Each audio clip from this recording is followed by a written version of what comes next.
এই বিয়েটা আমি করতে পারবো না দাদু। তুমি বুঝতে পারছো না, আমার পক্ষে সম্ভব না। কেন সম্ভব না? মেয়ে কি দেখতে খারাপ? বংশের কোনো খুঁত আছে? আমার বন্ধু করিম শেখের নাতনি, হীরের টুকরা একটা মেয়ে।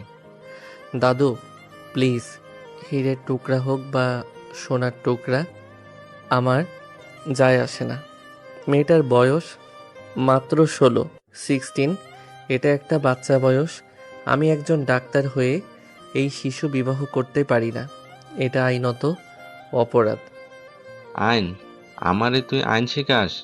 আমি বিছানায় পড়ে মরতেছি, আর তুই আমারে আইনের ভয় দেখাস? আমার শেষ ইচ্ছাটাও পূরণ করবি না? হাসপাতালের কেবিনের বিছানায় শুয়ে থাকা আজহার আহমেদের শীর্ণ মুখটা অভিমানে শক্ত হয়ে উঠল। তার 27 বছরের ডাক্তার নাতি, শহরের নামকরা কার্ডিয়াক সার্জন রায়ান আহমেদ অসহায়ভাবে দাদার দিকে তাকিয়ে রইল। যে হাত দুটো কয়েক ঘন্টা আগেও আরেকজনের হৃৎপিণ্ড দিয়ে কাটাছেঁড়া করেছে, সে হাত দুটো এখন তার নিজের মাথার চুল খামচে ধরতে চাইছে। দাদু, তুমি ইমোশনাল ব্ল্যাকমেইল করছো। ওর জগৎ আর আমার জগৎ সম্পূর্ণ আলাদা। ও গ্রামের একটা সাধারণ মেয়ে, আর আমার লাইফস্টাইল কিছুই মিলবে না। সারা জীবন শুধু অশান্তি হবে। অশান্তি তো এখন তোর জীবনে চলতেছে। সারাদিন খালি হাসপাতাল আর রুগী। রোবটের মতো তোর জীবন। ওই মাইয়াটা তোর জীবনে শান্তি আনবে দেখিস। ওর চোখে মায়া আছে, নদীর স্রোতের মতো শান্তি আছে। তুই বুঝবি না। শান্তি? একটা 16 বছরের বাচ্চা মেয়ে আমার জীবনে শান্তি আনবে, যে হয়তো ঠিকমতো কথাই বলতে পারে না। দাদু, তুমি আমার জীবনটা নষ্ট করে দিও না। আমি তোর জীবন নষ্ট করতেছি না, তুই আমার মরণটার কষ্ট দিতেছিস। বুঝে দেখ, আমি মুখ ফিরাইয়া নিলাম। তুই যা, আমার আর কিছুই শোনার নাই। আজহার আহমেদ অন্যদিকে মুখ ফিরে নিলেন। রায়ান জানে এই অভিমানের গভীরতা কতটুকু। এই মানুষটার জন্যই সে আজ ডাক্তার। তার জীবনের সবটুকু জুড়ে থাকা এই মানুষটার শেষ ইচ্ছা সে ফিরিয়ে দেবে কোন মুখে? একটা দীর্ঘশ্বাস ফেলে রায়ান হাল ছেড়ে দিল। ঠিক আছে, তুমি যা চাও তাই হবে, কিন্তু আমার কিছু শর্ত আছে। কি শর্ত? এই বিয়েটা শুধু তোমার ইচ্ছা পূরণের জন্য। এর বাইরে আমি কোনো সম্পর্ক রাখবো না। ও ওর মতো থাকবে, আমি আমার মতো। আমার ব্যক্তিগত জীবনে ও কোনো হস্তক্ষেপ করবে না। আজহার আহমেদ কোনো উত্তর দিলেন না, শুধু তার চোখের কোণ বেয়ে এক ফোঁটা জল গড়িয়ে পড়ল। রায়ান জানে এর অর্থ সম্মতি। পরাজিত সৈনিকের মতো সে কেবিন থেকে বেরিয়ে এলো। বাইরে তার বাবা সিরাজ আহমেদ আর মা মালিহা আহমেদ দাঁড়িয়েছিলেন। ছেলের থমথমে মুখ দেখে তারা বুঝে নিলেন ঝড়টা আপাতত থেমেছে। আমার ডর করতেছে শাপলা, শহরের মানুষ নাকি ভালা না? ধুর পাগলি, শহরের সব মানুষ খারাপ হইব কেন? আর তুই তো যাইতাসিস ডাক্তারের বউ হইয়া। কত ভাগ্য তোর। ভাগ্য না ছাই, মানুষটারে আমি দেখিও নাই, চিনিও না। ছবি দেখাই আমার বুকটা কেমন করে উঠল। মনে হয় যেন কত রাগী মানুষ। হাওড়ের পাড়ে পরন্ত বিকেলের নরম আলোয় বসে কথা বলছিল দুই বান্ধবী। অনন্যার মায়াবী চোখ দুটো রাজ্যের ভয় আর সংশয়। তার বাবা করিম শেখ যখন হন্তদন্ত হয়ে এসে খবরটা দিয়েছিল, তখন থেকেই তার পৃথিবীটা ওলটপালট হয়ে গেছে। ঢাকার এত বড় ডাক্তারের সাথে তার বিয়ে। সে তো এবছরের সবে এসএসসি পরীক্ষা দিয়েছে, এখনো রেজাল্টই বের হয়নি, এর মধ্যেই বিয়ে। মা অনন্যা, তৈরি হইয়া নে, কাল সকালে শহরের লোক আইব তোরে দেখতে। মাইয়াডার মুখটা শুকাইয়া গেছে গো। এমনে কইরা কি বিয়া হয়? আরে বোঝো না কেন? এমন রাজপুত্রের মতো জামাই আমরা কই পাইতাম। মাইয়া আমার রানীর মতো থাকবো। দাদার কথাতেই সব হইতেছে। রায়ান নাকি একটু নারাজ ছিল, কিন্তু দাদার মুখের উপর কথা কইতে পারে নাই। অনন্যা সব শোনে, তার কিছু বলার নেই। গ্রামের মেয়েদের নিজের ইচ্ছায় দাম কতটুকুই বা থাকে। সে শুধু তার প্রিয় নদীটার দিকে তাকিয়ে থাকে, যার কাছে তার সব না বলা কথা জমে রাখা। বিয়েটা হয়ে গেল খুব তাড়াহুড়োর মধ্যে। গ্রামের বাড়িতে সাদামাটা আয়োজন, কিন্তু রায়ানদের পক্ষ থেকে এলাহি কাণ্ড। রায়ান পুরোটা সময় একটা পাথরের মূর্তির মতো বসেছিল। একবারের জন্য সে ঘুমটায় ঢাকা অনন্যার মুখের দিকে তাকায়নি। অনন্যার মনে হচ্ছিল সে যেন এক অচেনা স্রোতে ভেসে চলেছে, যার কোনো কুল কিনারা তার জানা নেই। গাড়ি যখন ঢাকার বিশাল বাড়িটার সামনে এসে থামলো, অনন্যার দম বন্ধ হয়ে আসার উপক্রম হলো। এত আলো, এত জৌলুস, এত অচেনা মুখ। শাশুড়ি মালিহা আহমেদ তাকে মিষ্টি হেসে বরণ করে নিলেন। ননদ তানহা এসে খুনসুটি করে পরিবেশটা হালকা করার চেষ্টা করলো, কিন্তু যার জন্য এত আয়োজন সে রায়ান শীতল চোখে একবার তাকিয়ে নিজের ঘরে চলে গেল। অবশেষে সব আনুষ্ঠানিকতা শেষে অনন্যাকে নিয়ে আসা হলো রায়ানের বিশাল গোছানো ঘরটায়। পুরো ঘরটা দামি সুগন্ধিতে মম করছে। ফুল দিয়ে সাজানো বিছানাটাকেও কেমন যেন অচেনা শীতল মনে হচ্ছে। অনন্যা ভয়ে ভয়ে বিছানার এক কোণে গিয়ে বসলো। বুকের ভেতরটা থরাস থরাস করছে। কিছুক্ষণ পর দরজা খোলার শব্দ হলো। রায়ান ঘরে ঢুকলো। পরনে কালো টি শার্ট আর ট্রাউজার, ভেজা চুলগুলো কপালে লেপ্টে আছে। অনন্যা ভয়ে চোখ খুলে তাকাতে পারল না। নাম কি তোমার? অনন্যা। শোনো অনন্যা, কিছু কথা তোমাকে পরিষ্কার করে বলা দরকার। রায়ান এসে অনন্যার থেকে বেশ খানিকটা দূরত্ব রেখে সোফাটায় বসলো। তার কণ্ঠস্বর বরফের মতো শীতল। অনন্যা শাড়ির আঁচলটা শক্ত করে খামচে ধরল। এই বিয়েটা কেন, কিভাবে হয়েছে সেটা তুমি নিশ্চয়ই জানো। আমি এই বিয়েটা করতে চাইনি। শুধুমাত্র আমার দাদার শেষ ইচ্ছার দাম দিতে আমি এখানে বসে আছি। আমি জানি। ভালো, তাহলে এটাও জেনে রাখো, এই বিয়েটা আমাদের দুজনের জন্য একটা চুক্তি ছাড়া আর কিছুই না। অন্তত আমার জন্য। তুমি এই বাড়িতে থাকবে, সবার সাথে মিলেমিশে থাকার চেষ্টা করবে, আমার মা, বাবা, বোনকে কোনো অভিযোগের সুযোগ দেবে না। বিনিময়ে তোমার পড়াশোনা, থাকা, খাওয়ার সব দায়িত্ব আমার। কিন্তু আমার ব্যক্তিগত জীবনে ঢোকার কোনো চেষ্টা করবে না। অনন্যার মনে হলো কেউ যেন তার কানের কাছে একটা কাঁচের গ্লাস ভেঙে ফেলল। তীক্ষ্ণ শব্দে তার ভেতরটা ক্ষত বিক্ষত হয়ে গেল। সে চোখ তুলে রায়ানের দিকে তাকালো। লোকটার চোখে কোনো রাগ নেই, ঘৃণা নেই, আছে শুধু রাজ্যের উদাসীনতা। এই উদাসীনতা ঘৃণার চেয়েও ভয়ঙ্কর। আমি আপনার ব্যক্তিগত জীবনে ঢুকতে আসিনি। তাই? তাহলে ভবিষ্যতে এমন কোনো কাজ করবে না যাতে আমার ধারণা বদলাতে হয়। স্ত্রী হিসেবে কোনো অধিকার খাটানোর চেষ্টা করবে না। আমি কখন ফিরব, কোথায় যাব, কার সাথে মিশব, এসব নিয়ে কোনো প্রশ্ন করবে না। পারবে? পারবো। গুড। আর একটা কথা, আমরা এক ঘরে থাকলেও আমাদের শোবার ব্যবস্থা আলাদা হবে। তুমি খাটে শোবে, আমি সোফায়। কোনো অসুবিধা আছে? না। ঠিক আছে, আমার খুব ঘুম পাচ্ছে, আমি লাইট নেভাচ্ছি। রায়ান উঠে গিয়ে ঘরের আলো নিভিয়ে দিল। শুধু ব্যালকনির দরজা দিয়ে আসা চাঁদের আবছা আলো ঘরটায় মায়াবী এক বিষণ্ণতা তৈরি করেছে। রায়ান কোনো দিকেও না তাকিয়ে সোফায় শুয়ে পড়ল। অনন্যা পাথরের মতো বসে রইল ফুল দিয়ে সাজানো সে বিশাল খাটে। তার 16 বছরের জীবনে সে অনেক কষ্ট দেখেছে, কিন্তু অপমানের এমন শীতল রূপ সে আগে কখনো দেখেনি। চোখ ফেটে কান্না আসছে, কিন্তু সে কাঁদবে না। এই অচেনা শহরে, এই অচেনা মানুষটার সামনে সে নিজেকে দুর্বল প্রমাণ করতে চায় না। নিঃশব্দে সে চোখের জল মুছে ফেলল। বাইরে ঝিঝি পোকার ডাক, আর ঘরের ভেতরে দুটো পৃথিবীর দুই বাসিন্দা নিজেদের তৈরি করা বরফ শীতল দেয়ালে বন্দী হয়ে নতুন একটা জীবন শুরু করলো। ভোরের আলো ফোটার অনেক আগে অনন্যার ঘুম ভেঙে গেল। অচেনা জায়গা, অচেনা বিছানার নরম গদিটা তার শরীরে কাঁথার মতো বিঁধছিল। গ্রামের বাড়িতে এত বেলা পর্যন্ত ঘুমানোর অভ্যাস তার কোনোদিনই ছিল না। সে খুব সাবধানে বিছানা থেকে নামলো, যেন এতটুকু শব্দ না হয়। ঘরের আবছা অন্ধকারে চোখ সরিয়ে নিতেই তার দৃষ্টি গেল সোফার দিকে। রায়ান গভীর ঘুমে অচেতন। লোকটার কঠিন ভাবলেশীন মুখটা ঘুমের মধ্যে কেমন আশ্চর্য রকম শান্ত দেখাচ্ছে। দিনের বেলার সেই রুক্ষতা, সেই শীতলতার লেশ মাত্র নেই।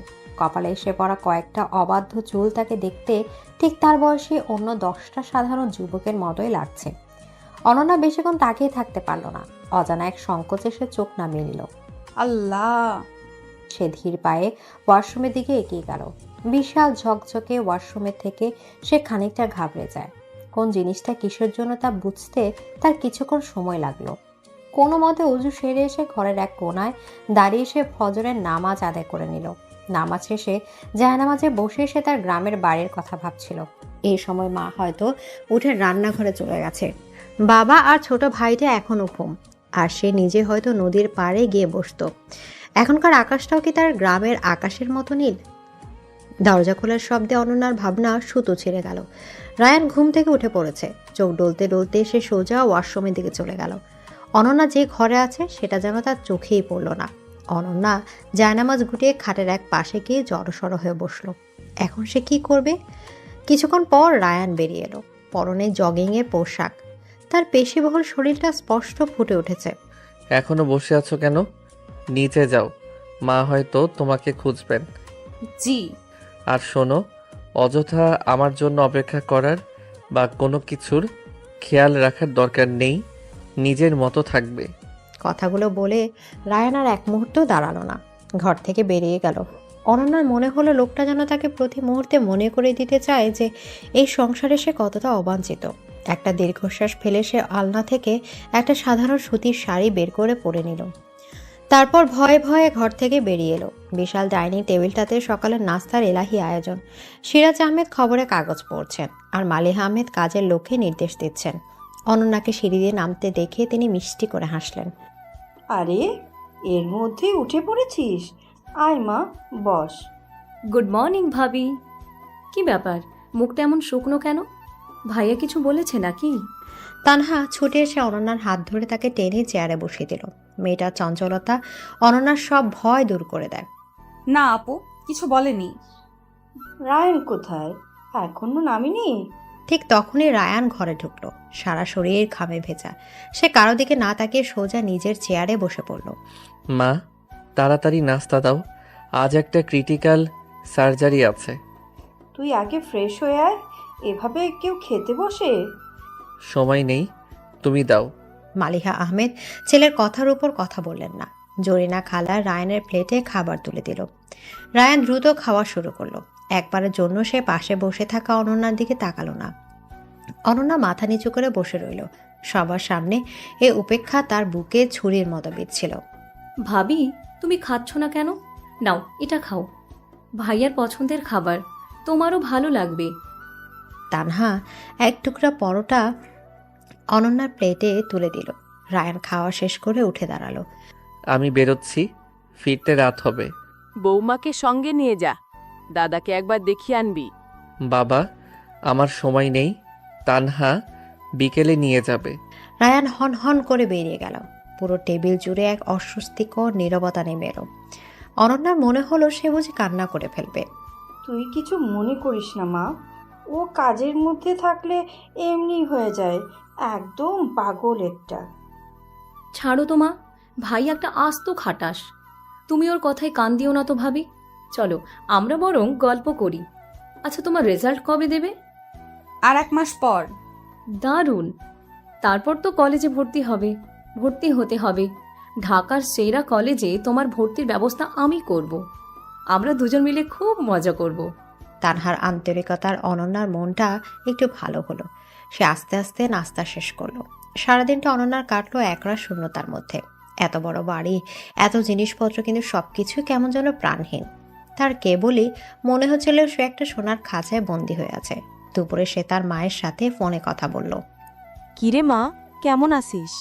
জামাই তোর খেয়াল রাখে তো? হ্যাঁ মা, খুব ভালো আছি। সবাই অনেক যত্ন করে, উনিও খুব ভালো। মায়ের কাছে সে মিথ্যা বলল। সত্যিটা বলে মাকে কষ্ট দিতে তার মন চাইল না। ফোন রেখে সে ব্যালকনিতে এসে দাঁড়ালো। এখান থেকে অনেক দূরের আকাশ দেখা যায়, কিন্তু তার গ্রামের মতো খোলা আকাশ এটা নয়। বড় বড় বিল্ডিংগুলো যেন আকাশটাকে গিলে ফেলেছে। তার খুব করে হাওরের জন্য, তার নদীর জন্য মন কেমন করতে লাগলো। বিকেলে তানহা তাকে দিয়ে দাদুকে দেখতে গেল। আজহার আহমদকে দেখে অনন্যার খুব মায়া হলো। বিছানায় শুয়ে থাকা বৃদ্ধ মানুষটার চোখ দুটো শুধু জল করছে। কেমন আছিস রে দাদু ভাই? রায়ান তোর যত্ন নেয় তো? জি দাদু, খুব ভালো আছি। আমি জানি ও একটু পাগলাটে, কিন্তু ওর মনটা ভালো। তুই একটু মানিয়ে নিস, দেখবি সব ঠিক হয়ে গেছে। তুই আমার কাঞ্চা সোনা, তুইই পারবি ওর জীবনটা সোনা দিয়ে ভরিয়ে দিতে। অনন্যা কিছু বলতে পারল না, শুধু মাথা নাড়ল। দাদুর ঘর থেকে বেরিয়ে আসার সময় তার চোখ দুটো ছলছল করছিল। রাত বাড়তে লাগলো। রায়ান এখনো ফেরেনি। অনন্যা বই পড়ার চেষ্টা করলো, কিন্তু কিছুতেই মন বসাতে পারল না। ঘড়ির কাঁটা যখন রাত দুটো ছুঁই তখন বাড়ির গাড়ির শব্দ হলো। অনন্যার বুকটা ধক করে উঠল। সে দ্রুত খাটে উঠে কম্বল টেনে শুয়ে পড়ার ভান করলো। রায়ান যখন ঘরে ঢুকলো তখন তাকে দেখে চেনার উপায় নেই। সারাদিনে সে স্মার্ট, আত্মবিশ্বাসী, সার্জনের চিহ্ন মাত্র নেই। শার্টের হাতা গোটানো, টাইটা আলগা হয়ে ঝুলছে, চুলগুলো এলোমেলো। তার হাঁটার মধ্যে কোনো স্থিরতা নেই। সে ঘরে ঢুকে আলোনা জেলে সোজা ব্যালকনির দিকে চলে গেল। তারপর গ্রিল ধরে বাইরের অন্ধকারের দিকে তাকিয়ে রইল। অনন্যা কম্বলের নিচ থেকে উকি দিয়ে তাকে দেখছিল। লোকটার কি হয়েছে, এমন বিধ্বস্ত দেখাচ্ছে কেন? সে চুপ করে শুয়ে রইল। রায়ানের নিয়ম ভাঙার সাহস তার নেই। অনেকক্ষণ কেটে গেল। রায়ান সেভাবেই দাঁড়িয়ে। হঠাৎ অনন্যা দেখল রায়ানের চওড়া কাঁধ দুটো অল্প অল্প কাঁপছে। লোকটা কি কাঁদছে? যে মানুষটা পাথরের মতো কঠিন সে কাঁদছে? অনন্যার ভেতরটা কেমন করে উঠল। সব ভয়, সব অপমান ভুলে গিয়ে তার খুব মায়া হলো। সে খুব সাবধানে বিছানা থেকে নামলো। তারপর ধীর পায়ে রান্নাঘরের দিকে গেল। এক গ্লাস পানি নিয়ে যে সে যখন ফিরে এলো, রায়ান তখনও সেভাবে দাঁড়িয়ে। পানি। রায়ান চমকে ঘুরে দাঁড়ালো। অন্ধকারে অনন্যার মুখটা স্পষ্ট দেখা যাচ্ছে না, কিন্তু তার মায়াবী চোখ দুটো চাঁদের আলোয় চিকচিক করছে। রায়ানের মনে হলো এই দুটো চোখে কোনো অভিযোগ নেই, প্রশ্ন নেই, আছে শুধু একরাশ নির্মল মায়া। সে কিছু বলতে গিয়েও পারল না, তার গলাটা ধরে আসছিল। সে কিছু না বলে অনন্যার হাত থেকে গ্লাসটা নিল। এক নিঃশ্বাসে পুরো পানিটা শেষ করে খালি গ্লাসটা ফিরিয়ে দিল। আপনার আপনার শরীর ভালো না? প্রশ্নটা করে অনন্য জিভ কাটল। রায়ান তো তাকে কোনো প্রশ্ন করতে নিষেধ করেছিল। সে ভয়ে ভয়ে রায়ানের মুখের দিকে তাকালো। আজ একটা বাচ্চা মেয়েকে বাঁচাতে পারলাম না, হার্ট ট্রান্সপ্ল্যান্ট করেছিলাম, কিন্তু রায়ান আর বলতে পারল না। সে মুখ ফিরিয়ে নিল। অনন্যা স্তব্ধ হয়ে দাঁড়িয়ে রইল। সে একজন ডাক্তারের কষ্ট, একজন মানুষের ব্যর্থতার যন্ত্রণা খুব কাছ থেকে দেখল। সে কি বলবে ভেবে পেল না। তার গ্রামের ভাষায় কোনো সান্ত্বনা কি এই শহরে মানুষটার কষ্ট কমাতে পারবে? সে কিছুই বলল না, শুধু ধীর পায়ে এগিয়ে এসে রায়ানের পাশে দাঁড়ালো। আপনি বিশ্রাম নিন, সব ঠিক হয়ে যাবে। কথাগুলো খুব সাধারণ, কিন্তু অনন্যার বলার ভঙ্গিতে এমন এক সরল বিশ্বাস ছিল যা রায়ানের বিধ্বস্ত স্নায়ুকে শান্ত করে দিল। সে অবাক হয়ে অনন্যার দিকে তাকালো। এই প্রথমবার সে মেয়েটাকে দেখল। 16 বছরের এক কিশোরী, যার চোখে ভয়ের বদলে ফুটে উঠেছে অদ্ভুত এক প্রশান্তি, যার মায়াবী মুখটায় লেগে আছে হাওড়ের ভেজা মাটির স্নিগ্ধতা। দাদুর কথাটা তার মনে পড়ে গেল। ওর চোখে মায়া আছে, নদীর স্রোতের মতো শান্তি আছে। রায়ান কিছু বলল না, শুধু তাকিয়ে রইল। তার মনে হলো এই গভীর রাতে তার জীবনের সবচেয়ে পরাজিত মুহূর্ত, এই অজানা সরল মেয়েটার উপস্থিতি যেন এক পশলা বৃষ্টির মতো, যে বৃষ্টি তার ভেতরের সব আগুন হয়তো নেভাতে পারবে না, কিন্তু দহনের যন্ত্রণাটা কিছুটা হলেও কমিয়ে দেবে। পরের দিন সকালে রায়ানের ঘুম ভাঙল সোফার অস্বস্তিতে নয়, বরং একরাশ দ্বিধার সংকোচ নিয়ে। গত রাতের ঘটনাগুলো আবছা স্বপ্নের মতো তার মাথার ঘুরপাক খাচ্ছিল। একজন পরাজিত বিধ্বস্ত রায়ান, আর তার পাশে একজনের শান্ত মায়াবী চোখ। সে কি সত্যি এতটা দুর্বল হয়ে পড়েছিল এই বাচ্চা মেয়েটার সামনে? ছি, নিজের উপরে তার তীব্র বিরক্ত হলো। সে দ্রুত উঠে বসলো। ঘরের আবছা আলোয় দেখলো অনন্যা খাটের উপর গুটিসুটি মেরে ঘুমিয়ে আছে। ভোরের নরম আলোটা পড়েছে তার মুখে। কি আশ্চর্য সরল আর নিষ্পাপ দেখাচ্ছে। রাতে সেই সান্ত্বনা দেয়া গভীর চোখ দুটো এখন বন্ধ। রায়ানের ভেতরটা কেমন মোচড় দিয়ে উঠল। এই মেয়েটার মধ্যে সত্যি কিছু একটা আছে যা তাকে অস্বস্তিতে ফেলে দেয়। সে আর এক মুহূর্ত দাঁড়ালো না। নিঃশব্দে পোশাক নিয়ে ওয়াশরুমে চলে গেল। হাসপাতালে যাওয়ার জন্য যখন সে তৈরি হচ্ছিল, অনন্যার ঘুম ভেঙে গেল। সে উঠে বসতে রায়ানের সাথে চোখাচোখি হয়ে গেল। অনন্যা দ্রুত চোখ নামিয়ে নিল। রায়ানের ভেতরটা কেমন খচখচ করে উঠল। অন্তত একটা ধন্যবাদ কি দেয়া যেত না? কিন্তু তার পুরুষালী অহংবোধ তাকে বাধা দিল। সে আগের মতোই ভাবলেশীন মুখে ঘর থেকে বেরিয়ে যাওয়ার জন্য পা বাড়ালো। শোনো, দরজার কাছ থেকে রায়ানের গলার আওয়াজ শুনে অনন্যা চমকে তাকালো। নাস্তা করে নিও, আর কোনো দরকার হলে মাকে বা তানহাকে বলবে। কথাগুলো সে এক নিঃশ্বাসে বলে ফেলল।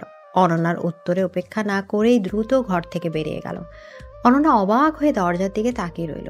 লোকটাই প্রথমবার তার খাওয়া বা প্রয়োজন নিয়ে কথা বলল। কারণটা যাই হোক, অনন্যার শুকনো সকালটা হঠাৎ করে একটু রঙিন মনে হলো। কি ব্যাপার ভাবি, একা একা হাসছো যে? ভাইয়া কি যাওয়ার সময় আই লাভ ইউ বলে গেল নাকি? তানহা এক কাপ কফি নিয়ে ঘরে ঢুকতে ঢুকতে চোখ টিপে কথাটা বলল। অনন্যার লজ্জায় লাল হয়ে গেল। কি যে বলো না আপু। তাহলে নিশ্চয়ই ভালো কিছু হয়েছে। তোমার মুখটা আজ সকাল থেকে একদম ফুটে থাকা শাপলা ফুলের মতো লাগছে। যাই হোক, তোমার কলেজে ভর্তির ফর্ম এনেছি, আজকেই পূরণ করতে হবে। তানহা বিছানার উপর একগাদা কাগজপত্র ছড়িয়ে বসলো। অনন্যা আগ্রহ নিয়ে ফর্মগুলো দেখতে লাগলো। পড়াশোনা আবার শুরু করতে পারবে, এটা ভাবতে তার মনটা ভালো হয়ে গেল। আচ্ছা ভাবি, তোমার আর কি কি করতে ভালো লাগে? মানে গান গাইতে, ছবি আঁকতে, এসব? আমাদের গ্রামে থাকতে নদীতে সাঁতার কাটতাম আর গুনগুন করে গান গাইতাম। মাঝে মাঝে মাটির দেওয়ালে কয়লা দিয়ে আঁকিবুকি করতাম। সত্যি? কি গান গাইতে তুমি? ওই আর কি, যা শুনতাম তাই, ভাটিয়ালি, ভাওয়াইয়া। আমাকে একটা শোনাবে প্লিজ? অনন্যা লজ্জায় মাথা নিচু করে ফেলল। আমি ভালো গাইতে পারি না। আচ্ছা ঠিক আছে, জোর করব না, কিন্তু তোমার আঁকা আঁকির হাতটা আমি দেখতে চাই। দাঁড়াও, আমি আমার পুরনো স্কেচবুক আর পেন্সিল নিয়ে আসছি। তানহা ছুটে ঘর থেকে বেরিয়ে গেল। কিছুক্ষণ পরে একটা স্কেচবুক আর বাক্স ভর্তি রং পেন্সিল নিয়ে হাজির হলো। অনন্যা প্রথমে কিছুটা ইতস্তত করলেও সাদা খাতার রঙের গন্ধ তাকে লোভাতুর করে তুলল। সে ভয়ে ভয়ে একটা পেন্সিল হাতে তুলে নিল। তারপর চোখ বন্ধ করে ভাবতে লাগলো তার গ্রামের নদীর কথা, সেই নদীর ধারে বিশাল হিজল গাছটার কথা। তার হাত চলতে শুরু করলো। তানহা অবাক হয়ে দেখল কি অবলীলায় অনন্যার পেন্সিলের আঁচড়ে একটা জীবন্ত দৃশ্য ফুটে উঠেছে। এই তো সাধারণ আঁকেবুকি নয়, এ তো শিল্পীর হাত। হাসপাতালের অপারেশন থিয়েটার তীব্র আলোর নিচে দাঁড়িয়ে রায়ান আরও একটা জটিল হার্ট বাল্ব প্রতিস্থাপন করছিল, কিন্তু আজ কেন জানি তার মনোযোগ বারবার ছুটে যাচ্ছিল। চোখের সামনে ভাসছিল গত রাতের সেই মায়াবী চোখ দুটো, আর আজ সকালে সে নিষ্পাপ ঘুমন্ত মুখটা। মেয়েটা কি নাস্তা করেছে? দাদুর কথা কি তাহলে সত্যি? এই মেয়ে কি তার যান্ত্রিক জীবনে প্রশান্তি নিয়ে আসবে? কিরে রায়ান, সব ঠিক আছে? তোকে খুব আনমনা লাগছে। রায়ানের ঘনিষ্ঠ বন্ধু এবং সহকর্মী ডাক্তার সাকিব প্রশ্নটা করতে রায়ান বাস্তবে ফিরে এলো। হ্যাঁ, সব ঠিক আছে, কনসেন্ট্রেট। অপারেশন শেষে রায়ান নিজের চেম্বারে এসে বসলো, কিন্তু কাজে মন বসাতে পারল না। সে ফোন বের করে তানহাকে কল দিল। কিরে, তুই কোথায়? কেন ভাইয়া, তোমার হবু প্রেমিকার খবর নিতে ফোন দিয়েছো? ফালতু কথা বলবি না, এমনি ফোন দিলাম। বাসায় সব ঠিক আছে? হ্যাঁ, সব ঠিক আছে। তোমার ভাবি তো একটা আস্ত সারপ্রাইজ প্যাকেজ। যা আঁকার হাত, দেখলে তুমিও অবাক হয়ে যাবে। একটা ছবি আঁকছে, মনে হচ্ছে যেন এখনই খাতা থেকে নদীটা বেরিয়ে আসবে। আঁকতে পারে ও? পারে মানে? অসাধারণ পারে। তুমি তো ভাবির কোনো খোঁজই রাখো না। আজ তাড়াতাড়ি বাসায় এসো, নিজের চোখেই দেখবে। রায়ান ফোনটা রেখে দিল। তার মনের মধ্যে এক অদ্ভুত কৌতূহল জন্ম দিল। যে মেয়েটাকে সে একটা সাধারণ অশিক্ষিত গ্রামের মেয়ে ভেবে অবহেলা করে এসেছে, তার ভেতরেও একটা শিল্পী লুকিয়ে আছে। তার কেন জানি মেয়েটাকে নতুন করে জানতে ইচ্ছা করলো। সেদিন বিকেলে রায়ান সময়ের অনেক আগেই বাড়ি ফিরল। পুরো বাড়িটা নিস্তব্ধ।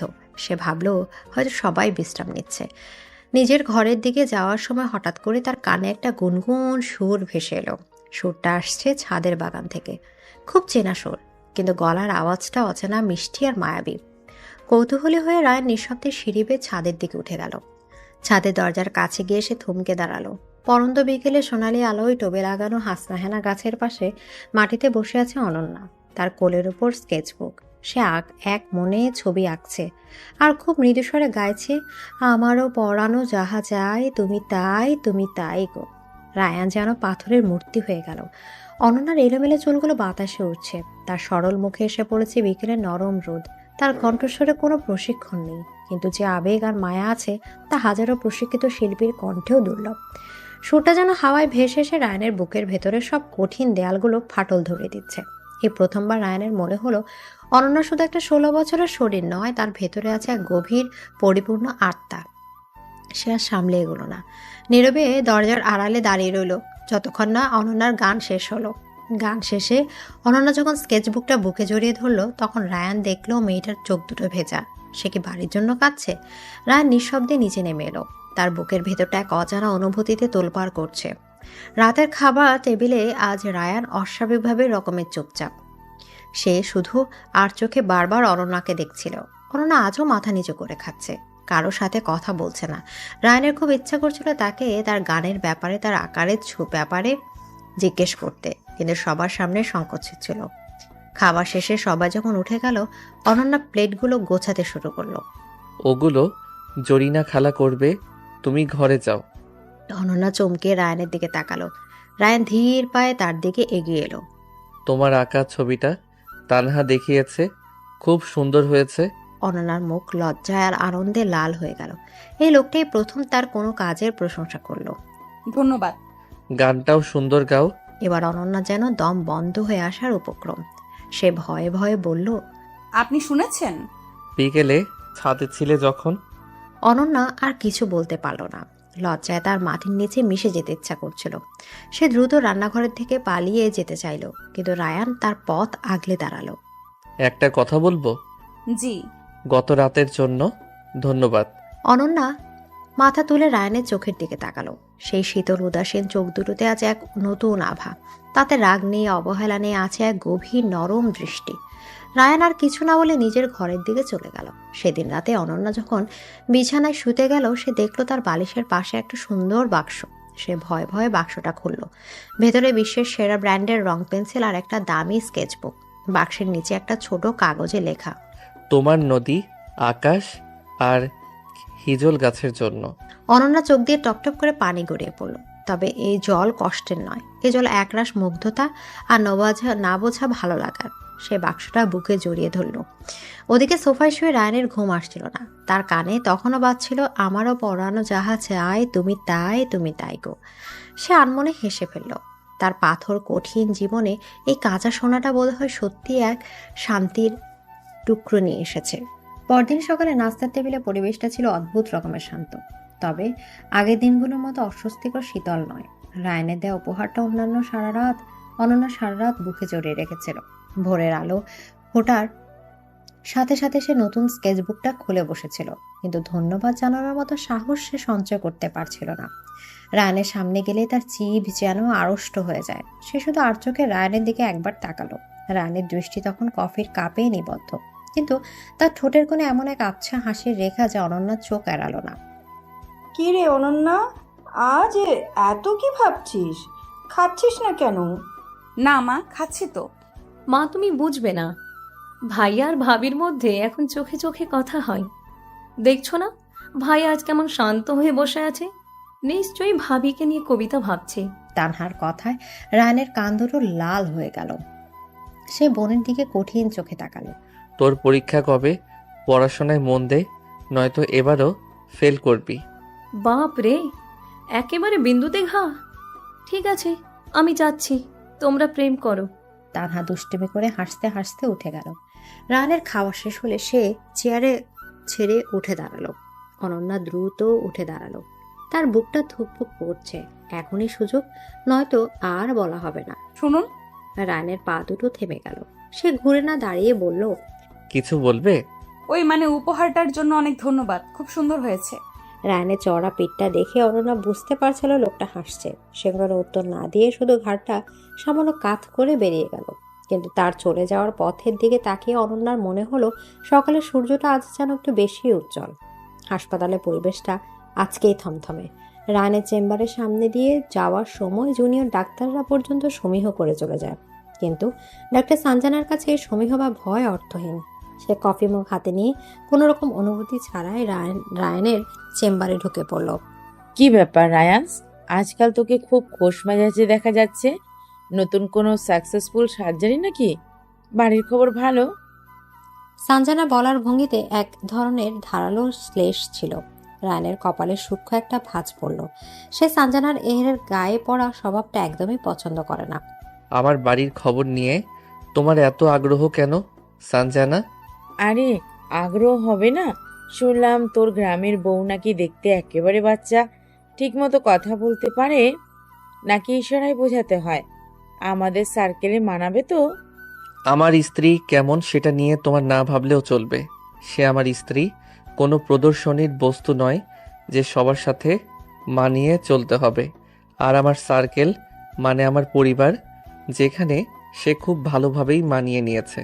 রায়ানের শান্ত কিন্তু দৃঢ় উত্তরে সানজানার মুখটা ছোট হয়ে গেল। সে ভাবতেও পারেনি রায়ানের মতো অসামাজিক একজন মানুষ তার গ্রাম্য স্ত্রীর পক্ষ নিয়ে এভাবে কথা বলবে। আমি তো মজা করছিলাম, তুই এত সিরিয়াসলি হয়ে যাচ্ছিস কেন? যাই হোক, সামনের সপ্তাহে ডিরেক্টর স্যারের পার্টি আছে। আশা করি ভাবিকে আমরা সেদিন দেখতে পাবো। সানজানা দাঁড়ালো না, কিন্তু তার কথাগুলো রায়ানের মাথায় একটা অস্বস্তির কাঁটা বিঁধিয়ে দিয়ে গেল। পার্টি? অনন্যাকে নিয়ে সে পার্টিতে যাবে? যে মেয়েটা বাড়ির ডাইনিং টেবিলে গুটিয়ে থাকে, সে শত শত আধুনিক মানুষের ভিড়ে নিজেকে কিভাবে সামলাবে? ভাবতেই রায়ানের কপালে চিন্তার ভাঁজ পড়ল। দিনগুলো এরপর কেমন যেন একটা নতুন ছন্দে বইতে শুরু করলো। রায়ানের দেওয়া স্কেচবুকটা হয়ে উঠল অনন্যার সারাদিনের সঙ্গী।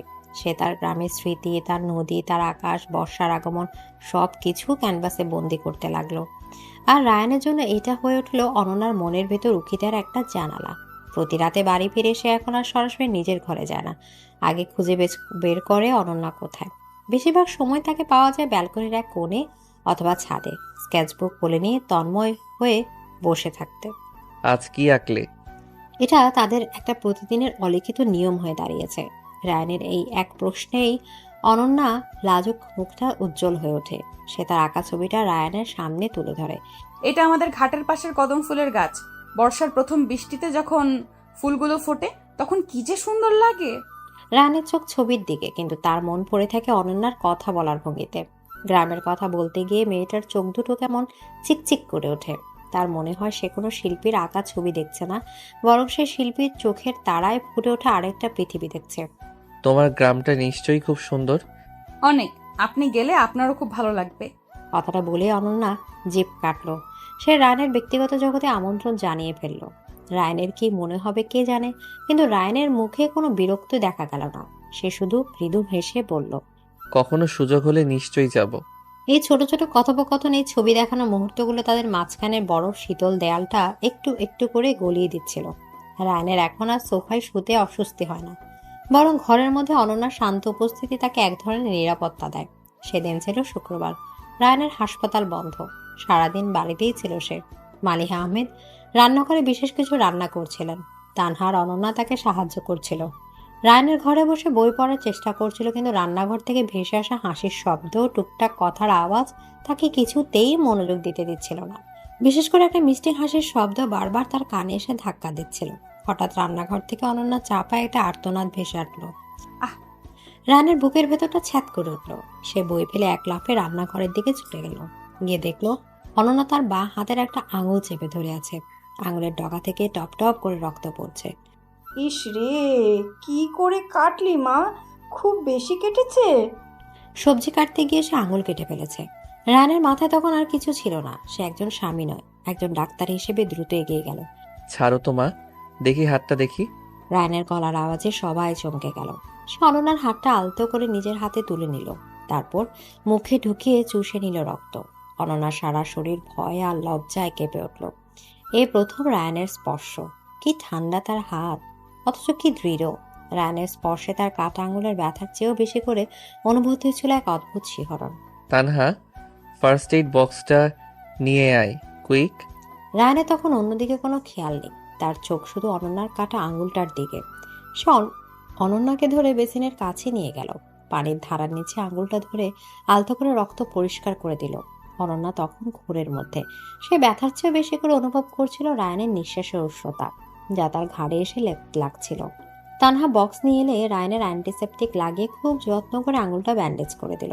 পুরোটা সময় সে একটাও কথা বলল না, কিন্তু তার প্রতিটা কাজে ফুটে উঠছিল এক গভীর মনোযোগ আর যত্ন। কাজ শেষে অনন্যা চোখের দিকে তাকিয়ে বলে, এখনো ব্যথা করছে? অনন্যা মাথা নেড়ে না বোঝালো। তার মুখ দিয়ে কোনো কথা বেরোচ্ছিল না। রায়ানের গভীর কালো চোখ দুটো আজ যেন আরো গভীর মনে হচ্ছে। এরপর থেকে সাবধানে কাজ করবে, আর তোমার রান্নাঘরে আসার কোনো দরকার নেই। কথাটা সে তার মাকে উদ্দেশ্য করে বলল। তার চোখ ছিল অনন্যার দিকে। তারপর সে আর এক মুহূর্ত দাঁড়ালো না, দ্রুত পায়ে রান্নাঘর থেকে বেরিয়ে গেল। সেদিন রাতে রায়ানের ঘুম আসছিল। সে বারবার তার হাতের দিকে তাকাচ্ছিল। অনন্যার নরম আঙুলের স্পর্শটা যেন তখনও তার হাতে লেগে আছে। এই অনুভূতিটা তার কাছে সম্পূর্ণ নতুন। এটা কৌতূহল নয়, মায়াও নয়, এটা তার চেয়েও গভীর কিছু। সে বুঝতে পারছিল সে অজান্তে এই কাঁচা সোনা মেয়েটার দিকে ঝুঁকে পড়ছে, খুব তীব্রভাবে ঝুঁকে পড়ছে। ওদিকে অন্যও তার ব্যান্ডেজ করা আঙুলটার দিকে তাকিয়েছিল। ক্ষতের ব্যথাটা কমে এলেও তার হৃদয়ের ভেতরে যে নতুন এক অনুভূতির জন্ম হয়েছে, তার ঝিমঝিম আবেশ তাকে সারা রাত ঘুমাতে দিল না। আঙুল কেটে যাওয়ার ঘটনাটার পর কয়েকটা দিন কেটে গেল, কিন্তু তার রেশটুকু রয়ে গেল দুজনের মনে। রায়ানের ডাক্তারি হাতে নিপুণ স্পর্শের চেয়েও অনন্যার বেশি মনে পড়ছিল তার গভীর উদ্বিগ্ন চোখ দুটোকে। আর রায়ানের মনে হচ্ছিল অনন্যার নরম আঙুলের সেই অনুভূতিটা তার স্নায়ুতে স্থায়ীভাবে বাসা বেঁধেছে। এখন আর আগের মতো ইচ্ছে করে দূরত্ব তৈরি করতে পারে না সে। কি এক অদৃশ্য সুতোর টানে বারবার মেয়েটার কাছে চলে যেতে ইচ্ছে করে। বাড়ির নিস্তব্ধ কোণগুলোর এখন সে অনন্যার অস্তিত্ব খুঁজে বেড়ায়। একদিন রাতে বাড়ি ফিরে রায়ান দেখলো অনন্যা ড্রয়িং রুমে বসে তানহার সাথে কি একটা বিষয় নিয়ে খুব মন দিয়ে কথা বলছে। তার হাতে একটা ইংরেজি ম্যাগাজিন। আর এই দেখো ভাবি, এটাকে বলে বল গাউন। বড় বড় পার্টিতে মেয়েরা এগুলো পরে যায়। এগুলো পরে কি সুন্দর, তাই না? অনেক সুন্দর আপু, কিন্তু এত কাপড় দিয়ে বানানো জামা পরে ওর হাঁটাচলা করে কিভাবে? আমার তো শাড়ি পরেই কত সমস্যা হয়। আরে ওটা অভ্যাস হয়ে যায়। ভাইয়া তো ডিরেক্টর স্যারের পার্টিতে তোমাকে নিয়েই যাবে, তখন তোমার জন্য এর থেকেও সুন্দর একটা শাড়ি কেনা হবে। রায়ানের বুকের ভেতরটা ধক করে উঠল। সে দরজার আড়ালে দাঁড়িয়ে রইল। অনন্যা পার্টিতে যাওয়ার কথা শুনে কি ভাববে এটা জানায় এক তীব্র কৌতূহল তাকে পেয়ে বসলো। আমি পার্টিতে যাব? অনন্যার গলার স্বরে বিস্ময়ের চেয়েও বেশি ছিল ভয়। না না আপু, আমি যেতে পারবো না। আমি অচেনা মানুষ, বড় বড় লোক, আমি কি কথা বলবো, কি করব? আমাকে নিয়ে সবাই হাসাহাসি করবে, উনি লজ্জা পাবেন। ধুর, কে হাসবে? আর ভাইয়া লজ্জা পাবে কেন? তুমি আমার ভাবি, তোমার নিজের একটা পরিচয় আছে। রায়ানের ভেতরটা মোচড় দিয়ে উঠল। অনন্যার ভয়টা অমূলক নয়। সানজানার মতো মেয়েরা তাকে নিয়ে হাসাহাসি করবেই, কিন্তু অনন্যার শেষ কথাটা উনি লজ্জা পাবেন। রায়ানের বুকের তীরের মতো বিঁধল। মেয়েটা নিজের অপমানের চেয়েও তার সম্মানের কথা বেশি ভাবছে। রায়ানের হঠাৎ করে প্রচন্ড জেদ চেপে গেল। সে ঠিক করলো অনন্যাকে সে পার্টিতে নিয়ে যাবে। সেই সরল মায়াবতী মেয়েটা যে তার স্ত্রী, এটা সে দুনিয়ার সামনে স্বীকার করতে এতটুকু লজ্জিত নয়। পরের দিনটা ছিল রায়ানের জন্য এক নতুন অভিজ্ঞতা। সে হাসপাতালের কাজ তাড়াতাড়ি শেষ করে শহরের সবচেয়ে বড় শপিং মলে গেল। জীবনের প্রথমবার সে কোনো মেয়ের জন্য তার স্ত্রীর জন্য শাড়ি কিনতে এসেছে। শাড়ির দোকানে ঢুকে তার মাথা ঘুরে যাওয়ার জোগাড়। হাজার হাজার শাড়ি, লাখ লাখ রং, কোনটা থেকে কোনটা দেখবে। স্যার, ম্যাডামের জন্য কি ধরনের শাড়ি দেখাবো? পার্টিওয়্যার? হ্যাঁ, এমন কিছু দেখান যা খুব জমকালো নয়, কিন্তু দেখতে খুব সুন্দর আর অভিজাত। রায়ানের চোখের সামনে তখন ভাসছিল অনন্যার মুখ। একটা শান্ত স্নিগ্ধ মুখ। তার জন্য চূড়া চূড়া রঙের চূড়া শাড়ি মানাবে না। তার জন্য চাই আকাশের মতো নীল, মেঘের মতো ধূসর, কিংবা গভীর রাতের মতো কালো কোনো রং। অনেক খোঁজাখুঁজির পর তার চোখ আটকে গেল একটা শাড়িতে। পিওর মসলিনের উপর রূপালি সুতো দিয়ে কাজ করা একটা আকাশি নীল শাড়ি। শাড়িটার মধ্যে এমন একটা স্নিগ্ধতার কোমলতা আছে যা যেন শুধু অনন্যার জন্যই তৈরি। এটা প্যাক করে দিন। বাড়ি ফিরে রায়ানের শাড়ির বাক্সটা অনন্যার হাতে দিতে গিয়ে প্রচন্ড অস্বস্তিতে পড়ল। সে সরাসরি অনন্যার হাতে না দিয়ে বাক্সটা বিছানার উপর রেখে দিল। এটা সামনের সপ্তাহের পার্টির জন্য। তোমার পছন্দ হবে কিনা জানি না, না হলে বদলে আনা যাবে। রায়ানের কথা শেষ করার আগে অনন্যা বাক্সটা খুলল। আকাশে নীল শাড়িটা চোখের সামনে মেলে ধরতে তার মুখটা আনন্দের বিশ্ব উজ্জ্বল হয়ে উঠল। এত সুন্দর শাড়ি সে জীবনেও দেখেনি। শাড়ির নরম স্পর্শটা তার গালে ছুঁয়ে সে রায়ানের দিকে তাকালো। তার মায়াবী চোখ দুটো তখন কৃতজ্ঞতায় ছলমল করছে। অনেক সুন্দর, আমার এটাই পছন্দ হয়েছে, বদলাতে হবে না। আচ্ছা। রায়ানের আর এক মুহূর্ত দাঁড়ালো না, দ্রুত ঘর থেকে বেরিয়ে গেল। কিন্তু অনন্যার সেই খুশিতে উজ্জ্বল মুখটা তার চোখের সামনে থেকেই সরছিল না। এই সামান্য একটা উপহার মেয়েটা এত খুশি হতে পারে? রায়ানের মনে হলো মেয়েটার পৃথিবীর সব সফল অপারেশনের আনন্দের চেয়েও এই মুহূর্তের অনুভূতিটা অনেক বেশি দামি। দেখতে দেখতে পার্টির দিন চলে এলো। সন্ধ্যা থেকে পুরো বাড়িতে সাজ সাজ রব। তানহা নিজে হাতে অনন্যাকে সাজিয়ে দিয়েছিল। রায়ানের কিনে দেওয়া আকাশি নীল শাড়ি পরে অনন্যা যখন আয়নার সামনে দাঁড়ালো, তখন সে নিজেই নিজেকে চিনতে পারছিল না। ওয়াও ভাবি, তোমাকে তো একদম পরীর মতো লাগছে। আজ পার্টিতে সবার চোখ তোমার দিকেই থাকবে, দেখো। অনন্যা লজ্জায় মুখ নিচু করে ফেলল। ঠিক সেই মুহূর্তে রায়ানের ঘরে প্রবেশ করলো সে। পরনে নেভি ব্লু স্যুট আর সাদা শার্ট। তাকে দেখাচ্ছিল কোনো সিনেমার নায়কের মতো। ঘরে ঢুকে অনন্যাকে দেখে সে থমকে গেল। এই কোন অনন্যা? স্নিগ্ধ, শান্ত, মায়াবী। শাড়ির নীল রংটা তার গায়ের দুধে আলতার রঙের সাথে মিশে গিয়ে এক অপার্থিব সৌন্দর্য তৈরি করেছে। খোলা চুলগুলো কাঁধের উপর ছড়িয়ে আছে। চোখে টানা করে কাজল, কপালে ছোট্ট একটা টিপ। রায়ানের মনে হলো তার হৃৎপিণ্ডটা কয়েক সেকেন্ডের জন্য বুঝি থেমে গিয়েছিল। সে কোনো কথা বলতে পারল না, শুধু অপলক তাকেই চোখে তাকিয়ে রইল। কি হলো ভাইয়া, হাঁ করে কি দেখছো? নিজের বউকে চিনতে পারছো না? তানহার কথায় রায়ানের ঘোর কাটলো। সে নিজেকে সামনে নিয়ে গম্ভীর হওয়ার চেষ্টা করলো। তোর কাজ শেষ, চল, দেরি হয়ে যাচ্ছে। পার্টিতে পৌঁছে অনন্যার ভয়টা সত্যি হলো। বিশাল হলঘর ভর্তি জাঁকজমকপূর্ণ মানুষ, তাদের তীক্ষ্ণ দৃষ্টি, ফিসফাস কথা সবকিছু তাকে অস্বস্তিতে ফেলে দিচ্ছিল। সে ভয়ে রায়ানের হাতটা শক্ত করে আঁকড়ে ধরল। রায়ানের কাছে স্পর্শটা লাগলো বিদ্যুতের মতো। সে আলতো করে অনন্যার হাতের উপর নিজের হাতটা রাখলো, যেন আশ্বস্ত করতে চাইলো সে পাশে আছে। ওয়াও রায়ান্স, ফাইনালি তাহলে ভাবিকে জনসম্মুখে আনলি। হ্যালো, আমি সঞ্জয়দা, রায়ানের কলিগ। সঞ্জনা চোখে মুখে ছিল তাচ্ছিলের হাসি। আসসালামু আলাইকুম। ও, ভেরি ফর্মাল। যাই হোক, এনজয় দ্য পার্টি। সঞ্জনা চলে যেতে তার বান্ধবীদের মধ্যে হাসির রোল পড়ে গেল। অনন্যার মুখটা লজ্জায় অপমানে ছোট হয়ে গেল। সে রায়নের দিকে তাকালো। রায়নের চোয়াল শক্ত, চোখ দুটো রাগে জ্বলছে। সে অনন্যার কানের কাছে মুখ নিয়ে এসে ফিসফিস করে বলল, কারো কথাই কান দেবে না, আমার হাত ধরে থাকো। রায়নের এই ভরসা দেওয়া কথায় অনন্যার ভয়টা একটু কমলো। পুরোটা সময় রায়নের তাকে আগলে রাখলো। কারোর সাথে পরিচয় করে দেওয়ার সময় এমনভাবে আমার স্ত্রী বলছিল যেন এটাই পৃথিবীর সবচেয়ে গর্বের বিষয়। পার্টি থেকে ফেরার পথে গাড়িতে দুজনেই চুপ। অনন্যা বাইরে অন্ধকারের দিকে তাকিয়ে আছে, কিন্তু তার মনটা পড়ে আছে রায়নের বলা কথাগুলোতে আর আগলে রাখায়। রায়ন বুঝতে পারছিল অনন্যার মন খারাপ। বাড়ি ফিরে এসে অনন্যাকে কিছু না বলে ফ্রেশ হতে চলে গেল। অনন্যা শাড়ি বদলে যখন ব্যালকনিতে এসে দাঁড়ালো, তখন গভীর রাত, আকাশটা মেঘে ঢাকা। তার খুব কান্না পাচ্ছিল। সে কি সত্যি জগতের জন্য বেমানান? মন খারাপ? রায়নের গলার আওয়াজে অনন্যা চমকে পিছনে ফিরল। রায়নের কখন নিঃশব্দে তার পিছনে এসে দাঁড়িয়েছে সে টেরও পায়নি। না। মিথ্যে বলো না, আমি জানি আজকের ব্যবহারটা তোমার ভালো লাগেনি। আমার জন্য আপনি সবার সামনে লজ্জা পেলেন। কে বলল আমি লজ্জা পেয়েছি? রায়ন কণ্ঠস্বর অসম্ভব রকম শোনালো। তোমাকে নিয়ে আমি লজ্জিত নই অনন্যা, বরং গর্বিত। তোমার মতো এমন একজন সরল পবিত্র মনের মানুষ আমার জীবনে আছে, এটা আমার সৌভাগ্য। ওদের মতো কৃত্রিম মানুষদের কথার কোনো দাম আমার কাছে নেই। অনন্যা ছলছল চোখে রায়নের দিকে তাকালো। লোকটার চোখ দুটো দেখে গভীর বিশ্বাস। এই বিশ্বাসটুকুতেই তো তার সম্বল। তুমি কেঁদো না, তোমার চোখের জল আমার সহ্য হয় না। রায়নের নিজের অজান্তে তার হাতটা এগিয়ে গেল অনন্যার গালটা ছুঁতে। সে খুব আলতো করে অনন্যার গাল থেকে এক ফোঁটা জল মুছে দিল। তার আঙুলের শীতল স্পর্শে অনন্যার সারা শরীর কেঁপে উঠল। রায়নেরও বুকের ভেতরটা তোলপাড় করছে। সে আর নিজেকে সামলাতে পারল না। দু হাতে অনন্যার মুখটা তুলে ধরল সে। তারপর খুব ধীরে ধীরে অসম্ভব কোমলতার সাথে তার কপাল নিজের ঠোঁট ছোঁয়ালো। অনন্যা চোখ বন্ধ করে ফেলল। তার 16 বছরের জীবনে সম্পূর্ণ নতুন অনুভূতি। ভয়ের বদলে তার সারা শরীর জুড়ে বয়ে গেল এক মিষ্টি অচেনা স্রোত। রায়নের কপাল থেকে নেমে এলো অনন্যা চোখের পাতায়। তারপর তার কাঁপা কাঁপা ঠোঁট খুঁজে নিল অনন্যার নরম গোলাপি ঠোঁট। প্রথম স্পর্শটা ছিল প্রজাপতির পাখার মতো হালকা, কিন্তু তার আবেশ ছিল অনন্তকালের।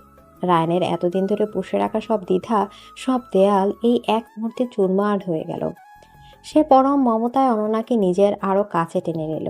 অনন্যার ভীরু হাত দুটো রায়নের শার্টটা খামচে ধরল। বাইরে মেঘলা আকাশ ভেঙে তখনও হয়তো বৃষ্টি নামেনি, কিন্তু তাদের দুজনের মনের ভেতর ভালোবাসার বর্ষণ।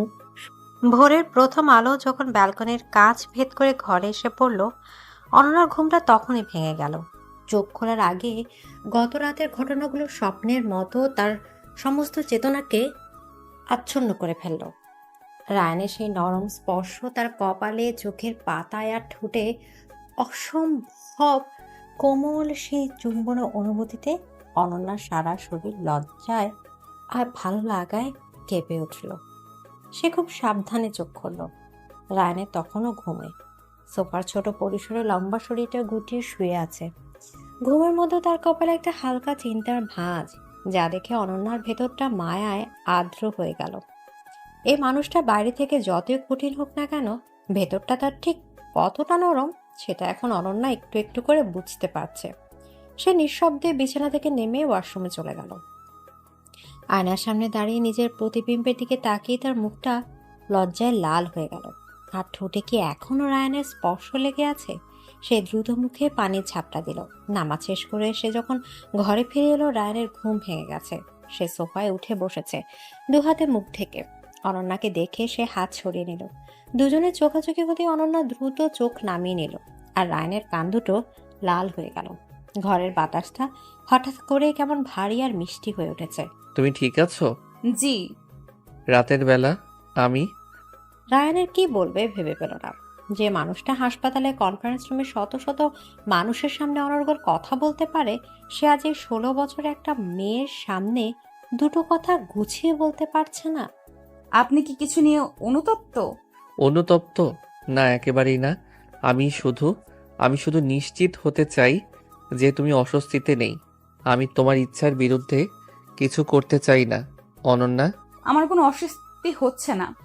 অনন্যার শান্ত সরল স্বীকারোক্তিতে রায়নের বুকের ভেতরটা যেন একটা শীতল ঝর্ণার জলে ভিজে গেল। সে সোফা থেকে উঠে অনন্যার দিকে এগিয়ে এলো। অনন্যার সামনে দাঁড়িয়ে তার চিবুক ধরে আলতো করে মুখটা উঁচু করলো। তোমার এই সরলতাই আমার সর্বনাশ করছে জানো। রায়নের আর নিজেকে আটকাতে পারল না। ঝুঁকে পড়ে অনন্যার কপালে আরো একটা গভীর চুমু খেলো। তারপর কোনো কথা না বলে দ্রুত ঘর থেকে বেরিয়ে গেল জগিং এর জন্য। অনন্যা ঠায় দাঁড়িয়ে রইল। তার মনে হলো তার ছোট্ট পৃথিবীটা খুশিতে ভালো লাগায় টলমল করছে। সেই দিনের পর থেকে তাদের সম্পর্কের সমীকরণটা পুরোপুরি বদলে গেল। রায়নের এখন আর সোফায় শুতে ইচ্ছা করে না। অনন্যার কাছাকাছি থাকার, তার নিঃশ্বাসের শব্দ শোনার, তার শরীরের মিষ্টি গন্ধটা নেয়ার এক তীব্র আকাঙ্ক্ষা তাকে প্রতি রাতে অস্থির করে তোলে। সেদিন রাতে সে যখন হাসপাতাল থেকে ফিরল, অনন্যা তখন তার জন্য অপেক্ষা করছিল। এখনো ঘুমাওনি? আপনার জন্য অপেক্ষা করছিলাম। রাতের খাবার খাবেন না? রায়নের ক্লান্ত শরীরটা মুহূর্তেই জনমনে হয়ে উঠল। এই যে কেউ তার জন্য অপেক্ষা করছে, এই অনুভূতিটা তার কাছে একদম অন্যরকম। খাবো, কিন্তু তার আগে আমার একটা কথা আছে। বলুন। এভাবে আর কতদিন? কি কতদিন? এই যে আমি সোফায় আর তুমি খাটে, এটা আমার আর ভালো লাগছে না। আমার খুব কষ্ট হয়। অনন্যার মুখটা লজ্জায় নেমে পড়ল। তার হৃৎপিণ্ডটা এত জোরে চলতে শুরু করলো যে তার মনে হলো রায়নের বুঝি সে শব্দ শুনতে পাচ্ছে। আমি কি তোমার পাশে থাকতে পারি না অনন্যা? তোমার সাথে এক বিছানায় ঘুমাতে পারি না? কথা দিচ্ছি, তুমি যতক্ষণ না চাইবে তোমার আর আমার মধ্যে 1 ইঞ্চি দূরত্ব আমি পার করব না। শুধু তোমার পাশে শুয়ে একটু শান্তিতে ঘুমাতে চাই। দেবে সেই অনুমতি? রায়নের আকুতি ভরা কণ্ঠস্বর অনন্যার সব দ্বিধা, সব লজ্জা ভাসিয়ে নিয়ে গেল। সে শুধু মাথা নেড়ে সম্মতি জানালো। রায়নের মুখে ফুটে উঠল এক নির্মল হাসি। সেদিন রাতে প্রথমবার তারা এক বিছানায় শুলো। বিশাল বিছানায় দুই প্রান্তে দুজন, মাঝখানে যেন এক অদৃশ্য দেয়াল। কিন্তু তবু দুজনের শরীরে বয়ে যাচ্ছিল এক অজানা শিহরণ। রায়নের বারবার ইচ্ছা করছিল অনন্যাকে একটু ছুঁয়ে দেখতে, তাকে বুকে জড়িয়ে নিতে, কিন্তু সে নিজেকে সংযত রাখলো। অনেকক্ষণ পর যখন সে ভাবলো অনন্যা ঘুমিয়ে পড়েছে, সে খুব সাবধানে তার হাতটা বাড়ালো। কিন্তু তার আগেই অনন্যার নরম ভীরু আঙুলগুলো এসে রায়নের হাতটা ছুঁয়ে দিল।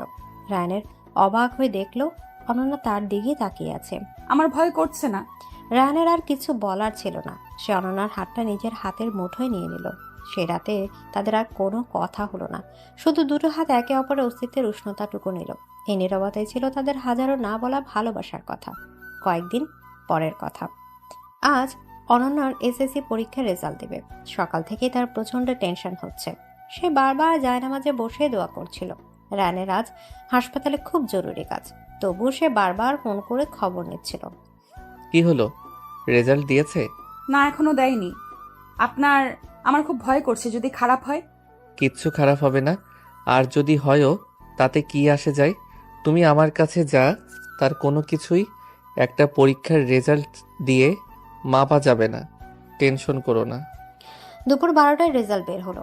তানহা ল্যাপটপে অনন্যার রোল নাম্বারটা দিতেই স্ক্রিনে ভেসে উঠলো কংগ্রাচুলেশন, জিপিএ 5। ভাবি ভাবি তুমি গোল্ডেন A+ পেয়েছো। পুরো বাড়িটা খুশির হুল্লোড়ে ফেটে পড়ল। মালিক আহমেদ মিষ্টি নিয়ে এলেন। অনন্যার বিশ্বাসই হচ্ছিল না, সে আনন্দে কেঁদে ফেলল। রায়নে যখন খবরটা পেল তখন সে একটা কনফারেন্সে ছিল। খবরটা শুনে সে সবকিছু ফেলে রেখে ছুটে বেরিয়ে এলো। বাড়ি ফিরে এসে দেখলো অনন্যা সবার সাথে হাসছে, কথা বলছে, কিন্তু তার চোখ দুটো যেন দরজার দিকে তাকিয়ে আছে। রায়নের দেখে অনন্যার হাসিটা আরো চড়া হলো। রায়নের সবার সামনে দ্রুত পায়ে হেঁটে অনন্যার কাছে গেল। আমি জানতাম তুমি পারবে। I am so proud of you Ananya. রায়নের আর কোনো দিকে না তাকিয়ে সবার সামনে অনন্যা দুটো হাত ধরে তার কপালে একটা চুমু খেয়ে নিল। অনন্যার লজ্জায় আর আনন্দে লাল হয়ে গেল। আজ সন্ধ্যায় তৈরি থেকো, আমরা বাইরে যাব, শুধু তুমি আর আমি। তোমার এই সাফল্যের সেলিব্রেশন হবে। সন্ধ্যায় রায়নের অনন্যাকে নিয়ে গেল শহরের বাইরে নদীর ধারের একটা সুন্দর নিরিবিলি রেস্টুরেন্টে। চারিদিকে খোলা আকাশ, নদীর ঠান্ডা বাতাস আর মৃদু আলোর খেলা। অনন্যা মুগ্ধ হয়ে চারপাশ দেখছিল। জায়গাটা কি সুন্দর, ঠিক আমার গ্রামের মতো। তোমার ভালো লাগবে জেনেই এখানে এনেছি। তারা নদীর দিকে মুখ করে একটা টেবিলে বসলো। রায়নের আজ অনন্যার দিক থেকে চোখ সরাতে পারছিল না। হালকা সবুজ রঙের একটা জামা পরেছে সে, চুলগুলো খোলা, কোনো সাজ নেই, তবু কি যে মায়াবী লাগছে। অনন্যা, জি। আমি তোমাকে কিছু কথা বলতে চাই। রানের গভীর কণ্ঠস্বর অনন্যার ভেতরটা কেঁপে উঠল। যেদিন আমি তোমাকে প্রথম বিয়ে করতে বাধ্য হয়েছিলাম, আমি ভেবেছিলাম আমার জীবনটা শেষ। আমি তোমাকে অবহেলা করেছি, তোমাকে এমন কথা বলেছি যা আমার বলা উচিত হয়নি। আমি একটা বোকা ছিলাম অনন্যা। আমি ভেবেছিলাম আধুনিকতা, শিক্ষা, স্ট্যাটাস এগুলোই সব কিছু, কিন্তু আমি ভুল ছিলাম। রায়নের অনন্যার হাতটা নিজের হাতে তুলে নিল। তুমি আমার জীবনে আসার পর আমি বুঝতে পেরেছি শান্তি কাকে বলে। তোমার সরলতা, তোমার পবিত্রতা, তোমার ওই মায়াবী চোখ দুটো সব কিছু আমাকে নতুন করে বাঁচতে শিখিয়েছে। তোমার গান, তোমার আঁকা ছবি, তোমার ওই মিষ্টি হাসি, এগুলোই এখন আমার বেঁচে থাকার অক্সিজেন। আমি তোমাকে ভালোবাসি অনন্যা, খুব ভালোবাসি। অনন্যা চোখ বেয়ে টপ টপ করে পানি গড়িয়ে পড়ল। যে কথাগুলো শোনার জন্য তার মনটা এতদিন ধরে আকুল ছিল, আজ সেই কথাগুলো সে শুনছে। আমিও আপনাকে খুব ভালোবাসি। আমার তো মনে হতো আমি আপনার যোগ্য না। চুপ, আর কোনোদিন এ কথা বলবে না। তুমি আমার যোগ্য নও, আমি হয়তো তোমার এই পবিত্র ভালোবাসার যোগ্য না। তুমি আমার কাঞ্চা সোনা, আমার জীবনের সবচেয়ে দামি সম্পদ। রায়নের আর নিজেকে ধরে রাখতে পারল না। সে চেয়ার ছেড়ে উঠে অনন্যার পাশে এসে বসলো। দু হাতে তার মুখটা তুলে ধরে নদীর ঠান্ডা বাতাস আর আকাশের অগণিত তারাকে সাক্ষী রেখে সে অনন্যার ঠোঁটে তার ভালোবাসার সিল মোহর এঁকে দিল। এই চুম্বনে কোনো দ্বিধা ছিল না, ছিল না কোনো জড়তা, ছিল দুটো প্রেমিকের হৃদয়ের সবটুকু আবেগ আর বিশ্বাস। সেদিন রাতে বাড়ি ফিরে তারা যখন নিজেদের ঘরে এলো, তখন তাদের মাঝে আর কোনো অদৃশ্য দেয়াল ছিল না। রায়নের অনন্যাকে কোলে তুলে নিয়ে বিছানায় শুয়ে দিল, তারপর তার পাশে শুয়ে তাকে নিজের বুকের মাঝে টেনে নিল। আর কোনোদিন আমাকে ছেড়ে যাবে না তো?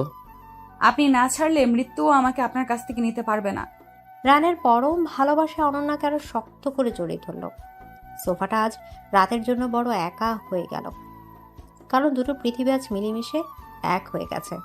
পরের দিন সকালটা ছিল একরাশ নতুনত্বে ভরা। ঘুম ভাঙার পর অনন্যা নিজেকে আবিষ্কার করলো রায়নের বলিষ্ঠ বাহুবন্ধনে। মানুষটার বুকের উষ্ণতা, তার শান্ত নিঃশ্বাসের শব্দ, সবকিছু অনন্যাকে এক অদ্ভুত নিরাপত্তায় জড়িয়ে রেখেছিল। সে নড়াচড়া করতে গিয়েও পারল না। পাছে রায়নের ঘুম ভেঙে যায়। সে চুপচাপ শুয়ে মানুষটার ঘুমন্ত মুখটা দেখতে লাগলো। রাতে সেই আবেগময় মানুষটা এখন কি আশ্চর্য রকম শান্ত। অনন্যার খুব ইচ্ছে হলো রায়নের কপালে আলতো করে ছুঁয়ে দিতে। ঠিক তখনই রায়নের চোখ খুলল। অনন্যা ধরা পড়ে যাওয়ার ভয়ে একেবারে আড়ষ্ট হয়ে গেল, কিন্তু রায়নের চোখে কোনো বিস্ময় ছিল না, ছিল এক গভীর নরম দৃষ্টি। সে কিছু না বলে মুচকি হাসলো, তারপর অনন্যাকে আর একটু কাছে টেনে নিয়ে তার কপালে নিজের ঠোঁট ছোঁয়ালো। সুপ্রভাত আমার কাঞ্চা সোনা। রায়নের ভরাট কণ্ঠের আদুরে সম্ভাষণে অনন্যার কান দুটো গরম হয়ে গেল। সে লজ্জায় রায়নের বুকে মুখ লুকালো।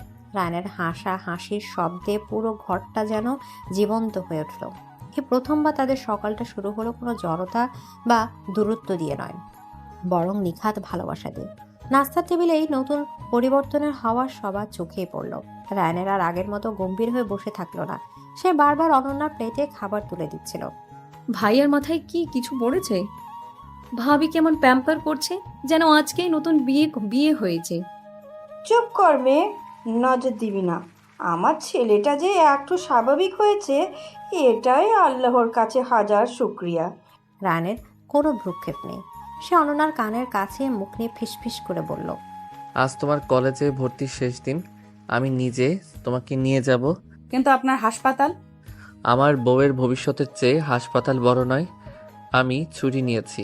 অনন্যা অবাক হয়ে রায়ানের দিকে তাকালো। যে মানুষটা একদিন বলেছিল তার ব্যক্তিগত জীবনে হস্তক্ষেপ না করতে, সেই মানুষটাই আজ তার ভবিষ্যতের জন্য নিজের কাজ ফেলে দিচ্ছে। ভালোবাসার কি অদ্ভুত ক্ষমতা! ঢাকার সবচেয়ে সেরা মহিলা কলেজে অনন্যাকে ভর্তি করে দিয়ে রায়ানে যখন ফিরছিল, তখন তার মুখে ছিল রাজ্য জয়ের হাসি। অনন্যার স্বপ্ন পূরণের প্রথম ধাপটা সে নিজের হাতে সম্পূর্ণ করতে পেরেছে। এই আনন্দই তার কাছে অমূল্য। আমার জন্য আপনার অনেক কষ্ট হলো। কষ্ট? তোমার মুখের এই হাসিটা দেখার জন্য আমি সারা জীবন কষ্ট করতে রাজি আছি। গাড়ির ভেতর রায়ানের অনন্যার হাতটা নিজের হাতের মুঠোয় নিয়ে নিল। এখন থেকে তুমি কলেজে যাবে, নতুন বন্ধু হবে, নতুন একটা জগৎ পাবে। আমাকে ভুলে যাবে না তো? নিঃশ্বাস নিতে ভুলে গেলেও আপনাকে ভুলবো না। আপনি তো আমার নিঃশ্বাস। রায়ানের অনন্যার এই সহজ স্বীকারোক্তিতে একেবারে বাক্যহারা হয়ে গেল। এই মেয়েটা জানে না তার এই সরল কথাগুলো রায়ানের বুকের ভেতর কি ভীষণ তোলপাড় তোলে। সে গাড়িটা রাস্তার একপাশে থামালো। এভাবে তাকিয়ে থেকো না অনন্যা। কেন? কারণ তখন আমার নিজেকে সামলে রাখা খুব কঠিন হয়ে যায়। রায়ানে তার নিজেকে আটকাতে পারল না। সে ঝুঁকে পড়ে অনন্যার ঠোঁটে একটা গভীর চুমু খেল। বাইরের পৃথিবীর ব্যস্ততা, গাড়ির হর্ন, কোনো কিছুই তখন তাদের স্পর্শ করতে পারছিল না। তারা তখন নিজেদের তৈরি করা এক ভালোবাসার জগতে বন্দী। দেখতে দেখতে বর্ষা নেমে এলো। ঝুম বৃষ্টি দেখলে অনন্যার মনটা কেমন উদাস হয়ে যায়। তার গ্রামের কথা, হাওরের জলে বৃষ্টির শব্দ, ভেজা মাটির গন্ধ, সব কিছু খুব মনে পড়ে। সেদিন রাতেও তেমনই এক বর্ষণ মুখর রাত। ঝড়া হাওয়ায় জানালার পর্দা উঠছে, আর সাথে মেঘের গরু গম্ভীর গর্জন। কারেন্ট চলে যাওয়ায় পুরো বাড়িটা অন্ধকারে ডুবে গেছে। আমার একটু ভয় করছে। রায়ানের মোমবাতির আলোয় অনন্যা ফ্যাকাশে মুখটা দেখতে পেল। সে অনন্যার পাশে বসলো এবং তাকে নিজের বাহু ডরে জড়িয়ে নিল। আমি আছি তো, ভয় কিসের? তারা দুজন ব্যালকনিতে এসে দাঁড়ালো। বৃষ্টির ছোট্ট ছাট এসে তাদের ভিজিয়ে দিচ্ছিল। অনন্যা মাথা রাখলো রায়ানের প্রশস্ত বুকে। রায়ানের হৃৎপিণ্ডের শব্দ তার কাছে পৃথিবীর সবচেয়ে সুন্দর সঙ্গীতের মতো মনে হচ্ছিল। বৃষ্টি দেখলে আমার খুব গান শুনতে ইচ্ছে করে। দাঁড়াও, আমি ফোন থেকে গান চালিয়ে দিচ্ছি। না, ফোনের গান না, আপনার গান। তুমি তো জানো আমি গান গাইতে পারি না, আমার গলায় সুর নেই। রায়ানের বুক থেকে মুখ লুকিয়ে মায়াবী চোখে বলে, আমার জন্য সুর না থাকলেও চলবে। আমি শুধু আপনার গলার আওয়াজটা শুনতে চাই। প্লিজ আমার জন্য একটা গান করুন না। অনন্যার এই আবদারে এমন এক সারল্য আর ভালোবাসা মাখানো ছিল যে রায়ানের পক্ষে না বলা অসম্ভব হয়ে গেল। সে এর আগে কখনো কারো জন্য গান গায়নি, কিন্তু আজ তার খুব গাইতে ইচ্ছা করলো। এই মায়াবতী মেয়েটার জন্য যে তার পাথর জীবনটাকে ভালোবাসার বৃষ্টিতে ভিজিয়ে দিয়েছে, তার জন্য আজ সে গায়ক হয়ে যাবে। রায়ানের অনন্যাকে আরো শক্ত করে জড়িয়ে ধরল। তারপর বাইরের বৃষ্টির শব্দের সাথে গলা মিলিয়ে তার পুরুষালী কিন্তু আবেগময় কণ্ঠে গেয়ে উঠল সেই গান, যা যেন শুধু এই মুহূর্তটার জন্য লেখা হয়েছিল।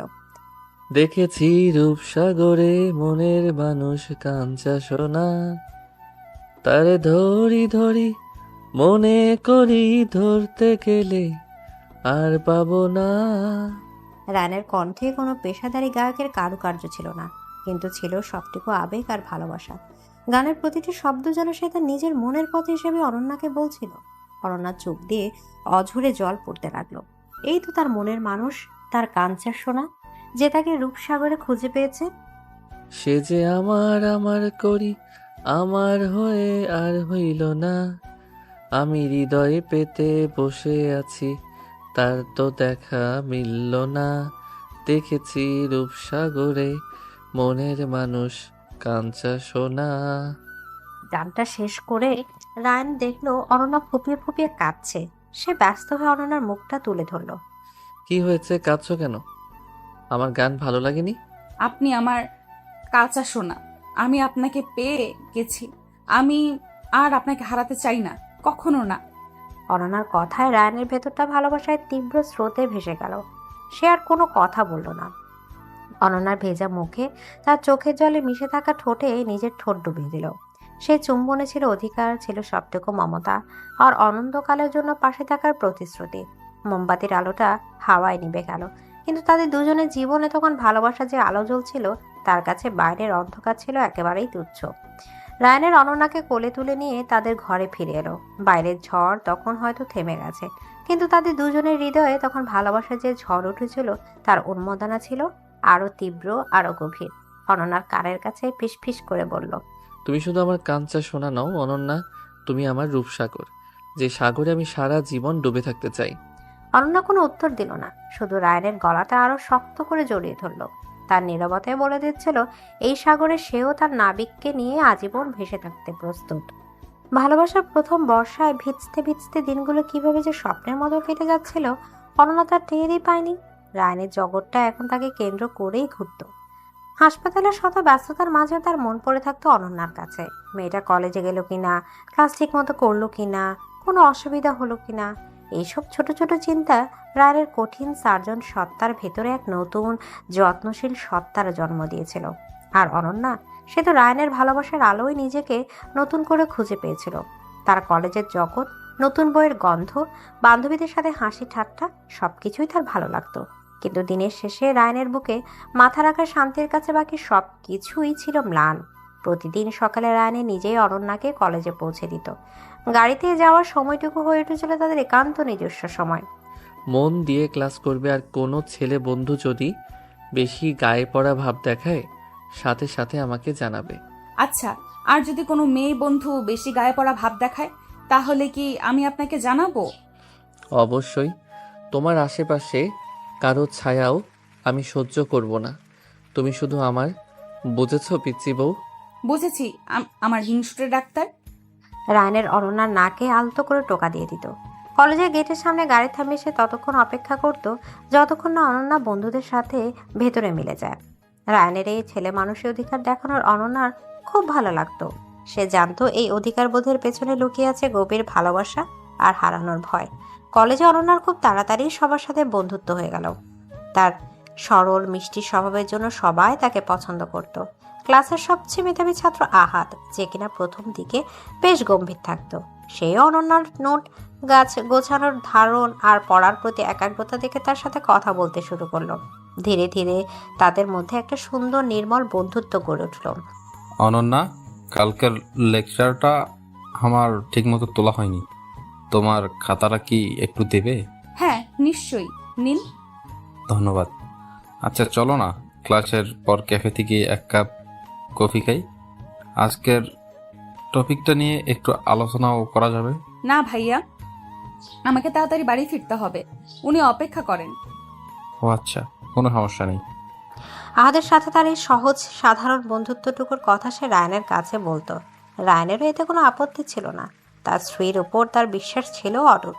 সে জানতো তার কাঞ্চন সোনাটা বড়ই খাঁটি। কিন্তু সুখের আকাশে যে দুর্যোগের মেঘ জমেছিল তার খবর রায়নের বা অনন্যা কেউই রাখেনি। ডাক্তার সানজানা রায়নের এই পরিবর্তন কিছুতেই মেনে নিতে পারছিল না। রায়নের চোখে মুখে যে প্রশান্তি, যে ভালোবাসা সে এখন দেখে, তা তার বুকের ভেতর ঈর্ষার আগুন জ্বালিয়ে দিচ্ছিল। সে ঠিক করলো এই গ্রাম্য মেয়েটাকে সে রায়নের জীবন থেকে সরাবেই। আর এর জন্য সে বেছে নিল সবচেয়ে নোংরা পথটা। সেদিন অনন্যা আর আহাদ ক্লাস শেষে লাইব্রেরিতে থেকে বের হচ্ছিল। হঠাৎ ঝুম বৃষ্টি নামলো। সর্বনাশ, ছাতাও তো আনিনি, এখন কিভাবে ফিরবে? আমি একটু দাঁড়াই, উনি এসে পড়বেন খুব তাড়াতাড়ি। আরে, এই বৃষ্টির মধ্যে তোমার স্বামী এত দূর আসবেন? তার চেয়ে চলো সামনের ওই ক্যাফেটাতে গিয়ে বসি, বৃষ্টি থামলে চলে যেও। অনন্যা প্রথমে একটু ইতস্তত করলেও আহাদের কথায় যুক্তি খুঁজে পেল। তারা দুজনে দৌড়ে গিয়ে সামনের একটা ক্যাফেতে ঢুকলো। ঠিক সেই মুহূর্তে একটা কালো গাড়ি এসে ক্যাফের উল্টো দিকে থামলো।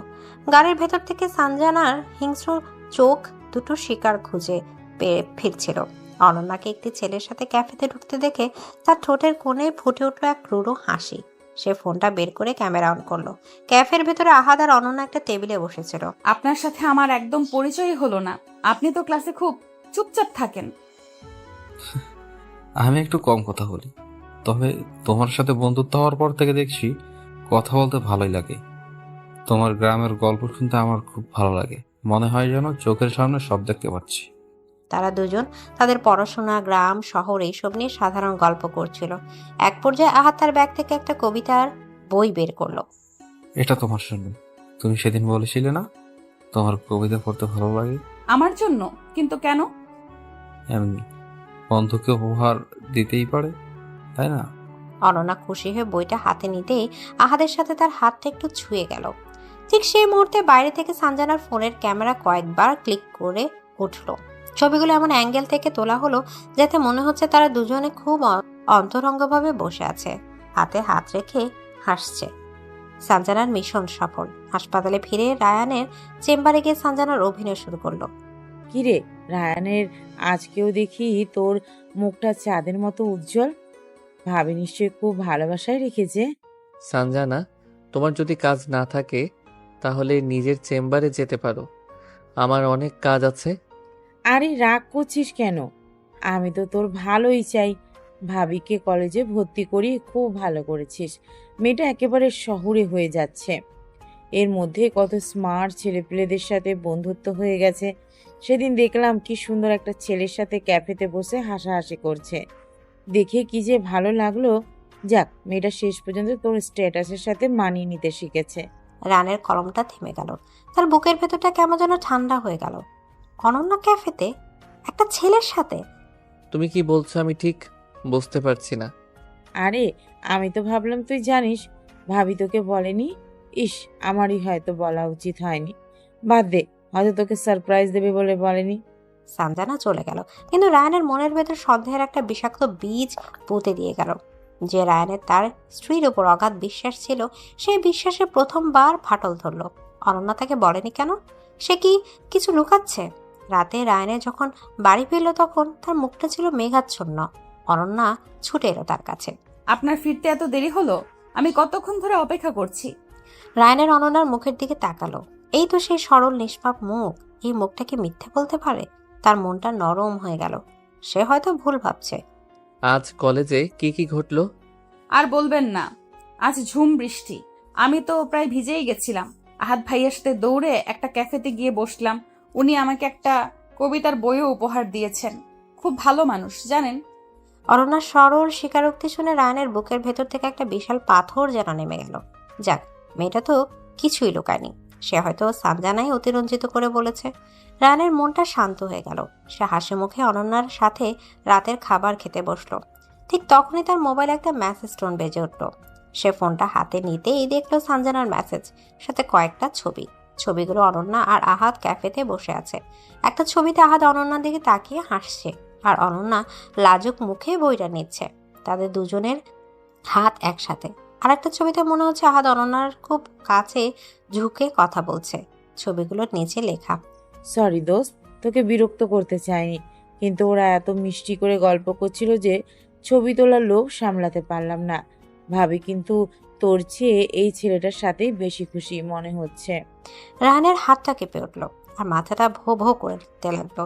তাহলে অনন্যা তাকে সবটা বলেনি? সে শুধু ক্যাফেতে যাওয়ার কথা বলেছে, কিন্তু এই অন্তরঙ্গতার কথা বলেনি। এই হাসাহাসি, হাত রাখার কথা বলেনি। সানজানার কথা বলা কথাগুলো, ছবিগুলো সবকিছু মিলে রায়ানের মনের ভিতরে এক ভয়ঙ্কর ঝড় তুলে দিল। তার এতদিনের বিশ্বাস, এতদিনের ভালোবাসা সবকিছু যেন এক মুহূর্তে মিথ্যে মনে হলো। তার মনে হলো 16 বছরের একটা বাচ্চা মেয়ের মন পরিবর্তন হতে কতক্ষণই বা লাগে। সে হয়তো তার বয়সী কারো সঙ্গ পেয়ে তাকে ভুলে যেতে শুরু করেছে। সে ফোনটা রেখে অনন্যার দিকে তাকালো। তার দৃষ্টি ছিল বরফ শীতল। ক্যাফেতে তোমরা আর কি কি করছিলে অনন্যা? রায়ানের হঠাৎ বদলে যাওয়া কণ্ঠস্বর অনন্যা চমকে গেল। কি কি করেছিলাম মানে? পড়াশোনা নিয়ে কথা বলছিলাম। তাই? শুধু পড়াশোনা নাকি হাতে হাত রেখে প্রেমের কবিতা নিয়েও আলোচনা হচ্ছিল? রায়ানের শ্লেষ মাখানো কথায় অনন্যার বুকের ভেতরটা হিম হয়ে গেল। আপনি আপনি এসব কি বলছেন? আমি ঠিকই বলছি। তোমাকে আমি বিশ্বাস করেছিলাম অনন্যা। ভেবেছিলাম তুমি আলাদা, তুমি সরল, তুমি পবিত্র। কিন্তু তুমিও শেষ পর্যন্ত শহুরে হাওয়ায় উঠতে শিখলে। আমার বয়সী একজন ডাক্তারকে তোমার ভালো লাগবে কেন? তোমার তো এখন তোমার বয়সী স্মার্ট ছেলেদেরই ভালো লাগবে। বিশ্বাস করুন, আপনি যা ভাবছেন তেমন কিছু না। আহাদ ভাইয়া শুধু আমার বন্ধু। বন্ধু? এই বন্ধুত্বের মানে আমার আর বুঝতে বাকি নেই। তোমাকে স্বাধীনতা দিয়েছিলাম, বিশ্বাস করেছিলাম। এটাই আমার সবচেয়ে বড় ভুল ছিল। আমি ভুলেই গিয়েছিলাম কাঞ্চা সোনার মতো দেখতে হলেও তুমি আসলে কাচের মতোই ভঙ্গুর। অল্প আঘাতেই ভেঙে যাও, অল্প প্রলোভনেই গলে যাও। রায়ানের প্রতিটা কথা ধারালো কাচের টুকরার মতো অনন্যার বুকে বিঁধছিল। যে মানুষটা কালও তাকে কাঁচের সোনা বলে বুকে টেনে নিয়েছিল, আজ সেই মানুষটাই তাকে কাঁচের সাথে তুলনা করছে। অনন্যা সহ্য করতে পারল না, সে ফুপিয়ে কেঁদে উঠল। আমি এমন কিছুই করিনি। একটা কথাও বলবে না? আজ থেকে তুমি আর কলেজে যাবে না। তোমার জগৎ এই বাড়ির 4 দেয়ালের মধ্যেই সীমাবদ্ধ থাকবে। আর হ্যাঁ, আমাদের শোবার ব্যবস্থাও আজ থেকে আগের মতোই আলাদা। আমার পাশে থাকার যোগ্যতা তুমি হারিয়ে ফেলেছো। রানের সোফা থেকে তার বালিশ আর চাদরটা নিয়ে রাগে কটকট করতে করতে ব্যালকনিতে চলে গেল। অনন্যা ডাইনিং টেবিলে চেয়ারে বসেই পাথরের মতো স্তব্ধ হয়ে রইল। তার কান্নার শব্দটাও যেন গলায় আটকে গেছে। তাদের ভালোবাসার ছোট্ট সুন্দর নেটটাতে আছে যে ঝড় উঠল, সে ঝড়ের সবকিছু এক মুহূর্তে তছনছ করে ফেলল। ঝড়ের পরের সকালটা হয় আশ্চর্য রকম শান্ত, কিন্তু সবকিছু থাকে লন্ড ভণ্ড ছন্ন ছাড়া। রায়ানের বাড়িতেও ঠিক তাই হলো। কোনো চিৎকার নেই, কোনো ঝগড়া নেই, আছে শুধু হাড় কাঁপানো এক নীরবতা, যে নীরবতা হাজারো চিৎকারের চেয়েও বেশি যন্ত্রণাদায়ক। অনন্যা সারা রাত এক ফোঁটাও ঘুমায়নি। বিছানার এক কোণে গুটিসুটি মেরে বসে শুধু নিঃশব্দে চোখের জল ফেলেছে। রায়ানের ছুরিতে এক একটা শব্দ কাছের মতো ভঙ্গুর, যোগ্যতা হারিয়েছে, তার বুকের ভেতরটা ভেঙে চুরমার করে দিচ্ছিল। ভোরের আলো ফোটার সাথে সাথে সে উঠে পড়ল। তার মায়াবী মুখটা কান্নায় ফুলে গেছে, চোখ দুটো জবা ফুলের মতো লাল, কিন্তু সেই মুখে কোনো অভিযোগের লেশ মাত্র নেই। আছে শুধু একরাশ গভীর কষ্ট আর শূন্যতা। রায়ানেরও সারা রাত কেটেছে ব্যালকনি ঠান্ডা মেঝেতে বসে। রাতটা কমে যাওয়ার পর থেকেই তার ভেতরে শুরু হয়েছে এক তীব্র দহন। ছবিগুলো, সঞ্জনার কথাগুলো বারবার তার মাথায় ঘুরপাক খাচ্ছিল। সে কি বড্ড বেশি রূঢ় আচরণ করে ফেললো? কিন্তু তার পুরুষালী অহং আর আহত বিশ্বাস তাকে কিছুতেই নরম হতে দিচ্ছিল না। সে যখন ঘরে ঢুকলো, অনন্যা তখন ওয়াশরুমে। রায়ানের একবারও তার দিকে তাকালো না। নিঃশব্দে তৈরি হয়ে নিল হাসপাতালের জন্য। নাস্তার টেবিলে সেই নীরবতা যেন আরো প্রকট হয়ে উঠল। অনন্যা টেবিলে এসে বসলো ঠিকই, কিন্তু প্লেটে কিছুই নিল না, মাথা নিচু করে বসে রইল। তানহা আর মালিহা আহমেদ একে অপরে দিয়ে চাওয়াচাই করতে লাগলেন। কি ব্যাপার ভাবি, তুমি কিছু খাচ্ছ না যে? শরীর খারাপ? খিদে নেই আপু। নাটক করার কোনো দরকার নেই। যা খেতে দেওয়া হয়েছে চুপচাপ খেয়ে নাও। রায়ানের শীতল কণ্ঠস্বরে তানহার মালিহা আহমেদ দুজনেই চমকে উঠলেন। অনন্যার কাঁধ দুটো সামান্য কেঁপে উঠল। সে আর কোনো কথা না বলে প্লেটটা সামনে টেনে নিল, কিন্তু এক লোকমা মুখে তুলতে পারল না। রায়ানের দ্রুত নাস্তা শেষ করে উঠে দাঁড়ালো। রায়ানের শোন, কি হয়েছে তোদের? মেয়েটা এমন চুপ করে আছে কেন? কিচ্ছু হয়নি মা, ওকে জিজ্ঞেস করো, ওই ভালো বলতে পারবে তার নতুন জগৎ নিয়ে। একটা বিষাক্ত তীর ছুরি দিয়ে রায়ানের বেরিয়ে গেল। অনন্যার চোখ ফেটে জল আসছিল, কিন্তু সে শক্ত করে ঠোঁট কামড়ে নিজেকে সামনে নিল। সে আর কারো সামনে কাঁদবে না। যে মানুষটা তার চোখের জলের দাম বোঝে না, তার জন্য চোখের জল ফেলে কি লাভ? সেই দিনের পর থেকে বাড়িটা যেন একটা মৃত্যুপুরীতে পরিণত হলো। অনন্যা একেবারে চুপ হয়ে গেল। সে আর কলেজে যায় না। তানহা অনেক চেষ্টা করেও তাকে রাজি করাতে পারেনি। আর সেই নতুন স্কেচ বুকটা, রায়ানের সেই রঙের বাক্সটা, সবকিছু টেবিলের এক কোণে ধুলো মাখা অবস্থায় পড়ে থাকে। সে আর ছবি আঁকে না। গুনগুন করে গান গাওয়া তো দূরের কথা, সারাদিনে তার গলা দিয়ে দুটো কথাও বের হয় না। সে সারাদিন ঘরের মধ্যেই থাকে, হয় শুয়ে থাকে, নয়তো জানালার বাইরে শূন্য দৃষ্টিতে তাকিয়ে থাকে। তার শরীরে সেই কাঞ্চা সোনার মতো উজ্জ্বল আভাটা দিন দিন নিভে যেতে লাগলো। সে এমনভাবে নিজের চারপাশে একটা দেয়াল তুলে নিল যে মমতাময় শাশুড়ি বা আদরের ননদ কেউ সে দেয়াল ভাঙতে পারল না। রায়ানের অবস্থা ছিল আরও যন্ত্রণাদায়ক। সে বাইরে একটা কঠিন খোলস পড়ে থাকলেও ভেতরে ভেতরে প্রতি মুহূর্তে পড়ছিল। বাড়ি ফিরে অনন্য সেই ফ্যাকাশে প্রাণহীন মুখটা দেখা তার কাছে ছিল সবচেয়ে বড় শাস্তি। সে দেখতো মেয়েটা ঠিকমতো খাচ্ছে কিনা, দিন দিন শুকিয়ে যাচ্ছে, তার মায়াবী চোখ দুটো নিচে পড়েছে কালি। এই পরিবর্তনগুলো রায়ানের বুকে হাতুড়ির মতো আঘাত করত। তার প্রচন্ড কষ্ট হতো, কিন্তু তার আহত অহং তাকে ক্ষমা চাইতে বাধা দিত। সে রাতে ব্যালকনিতে সে ছটফট করত। ঘরের ভেতর থেকে ভেসে আসা অনন্যার চাপা কান্নার শব্দ তার ঘুম কেড়ে নিত। সে বুঝতে সে শুধু অনন্যাকে কষ্ট দিচ্ছে না, নিজেকে তিলে তিলে শেষ করে দিচ্ছে। হাসপাতালে তার কাজের প্রভাব পড়লো। সে আগের চেয়ে অনেক বেশি খিটখিটে হয়ে গেল। জুনিয়রদের সামান্য ভুলেও চিৎকার করে উঠত। কি হয়েছে তোর? তোকে এমন বিধ্বস্ত দেখাচ্ছে কেন? ভাবির সাথে ঝগড়া করছিস? তুই তোর কাজ কর তো, আমার ব্যক্তিগত ব্যাপার নিয়ে মাথা ঘামাতে হবে না। রায়ানের এখন সানজানার সাথে কথা বলতে ইচ্ছা করতো না, কারণ সানজানাকে দেখলেই তার মনে হতো এই মেয়েটার জন্যই তার জীবনে ঝড়। কিন্তু তবুও সন্দেহের কাঁটাটা সে মন থেকে উপড়ে ফেলতে পারছিল না। বাড়ির এই দম বন্ধ করা পরিস্থিতি তানহার আর সহ্য হচ্ছিল না। তার হাসি খুশি ভাবিতে এভাবে একটা জীবন্ত লাশ হয়ে যাবে, এটা সে কিছুতেই মেনে নিতে পারছিল না। সে রায়ানের সাথে কয়েকবার কথা বলার চেষ্টা করেছে, কিন্তু রায়ানে তাকে ধমক দিয়ে থামিয়ে দিয়েছে। অবশেষে তানহা ঠিক করলো সে নিজেই সত্যিটা খুঁজে বের করবে। পরের দিন সে অনন্যাকে না জানিয়ে তার কলেজে গেল। ক্লাসের বাইরে দাঁড়িয়ে সে অনন্যার বান্ধবীদের সাথে কথা বলল। আচ্ছা, তোমাদের ক্লাসে আহাদ নামের কোনো ছেলে আছে? হ্যাঁ আপু, আহাদ ভাইয়া তো ক্লাসের ফার্স্ট বয়, খুব ভালো আর শান্ত স্বভাবের। অনন্যার সাথে ওর কেমন সম্পর্ক? আরে অনন্যা তো আহাদ ভাইয়া ছাড়া কারোর সাথেই তেমন কথা বলে না। মানে ভাইয়া ওকে পড়াশোনায় খুব সাহায্য করে, ওদের মধ্যে খুব সুন্দর একটা বন্ধুত্ব। এর বাইরে তো আমরা কিচ্ছুই দেখিনি। তানহার মনটা খচখচ করতে লাগলো। সে লাইব্রেরিতে গিয়ে আহাদকে খুঁজে বের করলো। আমি রায়ানের বোন তানহা, আপনার সাথে আমার কিছু কথা ছিল। জি বলুন। অনন্যা ভালো আছে তো? ও কয়েকদিন ধরে কলেজে আসছে না, আমরা সবাই খুব চিন্তা করছিলাম। ও ভালো নেই, আর তার কারণটা হয়তো আপনার সাথে জড়িত। আহাদ একেবারে আকাশ থেকে পড়ল। তানহা তাকে সবটা খুলে বলল, ক্যাফের ঘটনা, ছবি এবং রায়ানের সন্দেহের কথা। সব শুনে আহাদ হতবাক হয়ে গেল। ছি ছি, মানুষ এত নিচে নামতে পারে? বিশ্বাস করুন, অনন্যা আমার ছোট বোনের মতো। সেদিন বৃষ্টি নামায় আমি ওকে জোর করে ক্যাফেতে নিয়ে গেছিলাম আর বইটা উপহার দিয়েছিলাম, কারণ ও কবিতা ভালোবাসে। এর বাইরে আমাদের মধ্যে কিছুই নেই। আপনাদের বাড়িতে এত বড় একটা ঝড় বয়ে যাচ্ছে, আর তার কারণ যদি আমি হই, তাহলে এর চেয়ে লজ্জার আর কিছুই হতে পারে না। আহাদের সৎ এবং চিন্তিত মুখটা দেখে তানহার আর বুঝতে বাকি রইল না যে অনন্যা নির্দোষ। আর এই সবকিছুর পেছনে যে ডাক্তার সানজানার নোংরা চক্রান্ত আছে, সেটাও সে ধরে ফেলল। সেদিন রাতে তানহা যখন বাড়ি ফিরল, তার চোখে মুখে ছিল ঝড়ের সংকেত। সে সরাসরি রায়ানের ঘরে ঢুকলো। রায়ানের তখন ব্যালকনিতে দাঁড়িয়েছিল। ভাইয়া, তোমার সাথে আমার কথা আছে।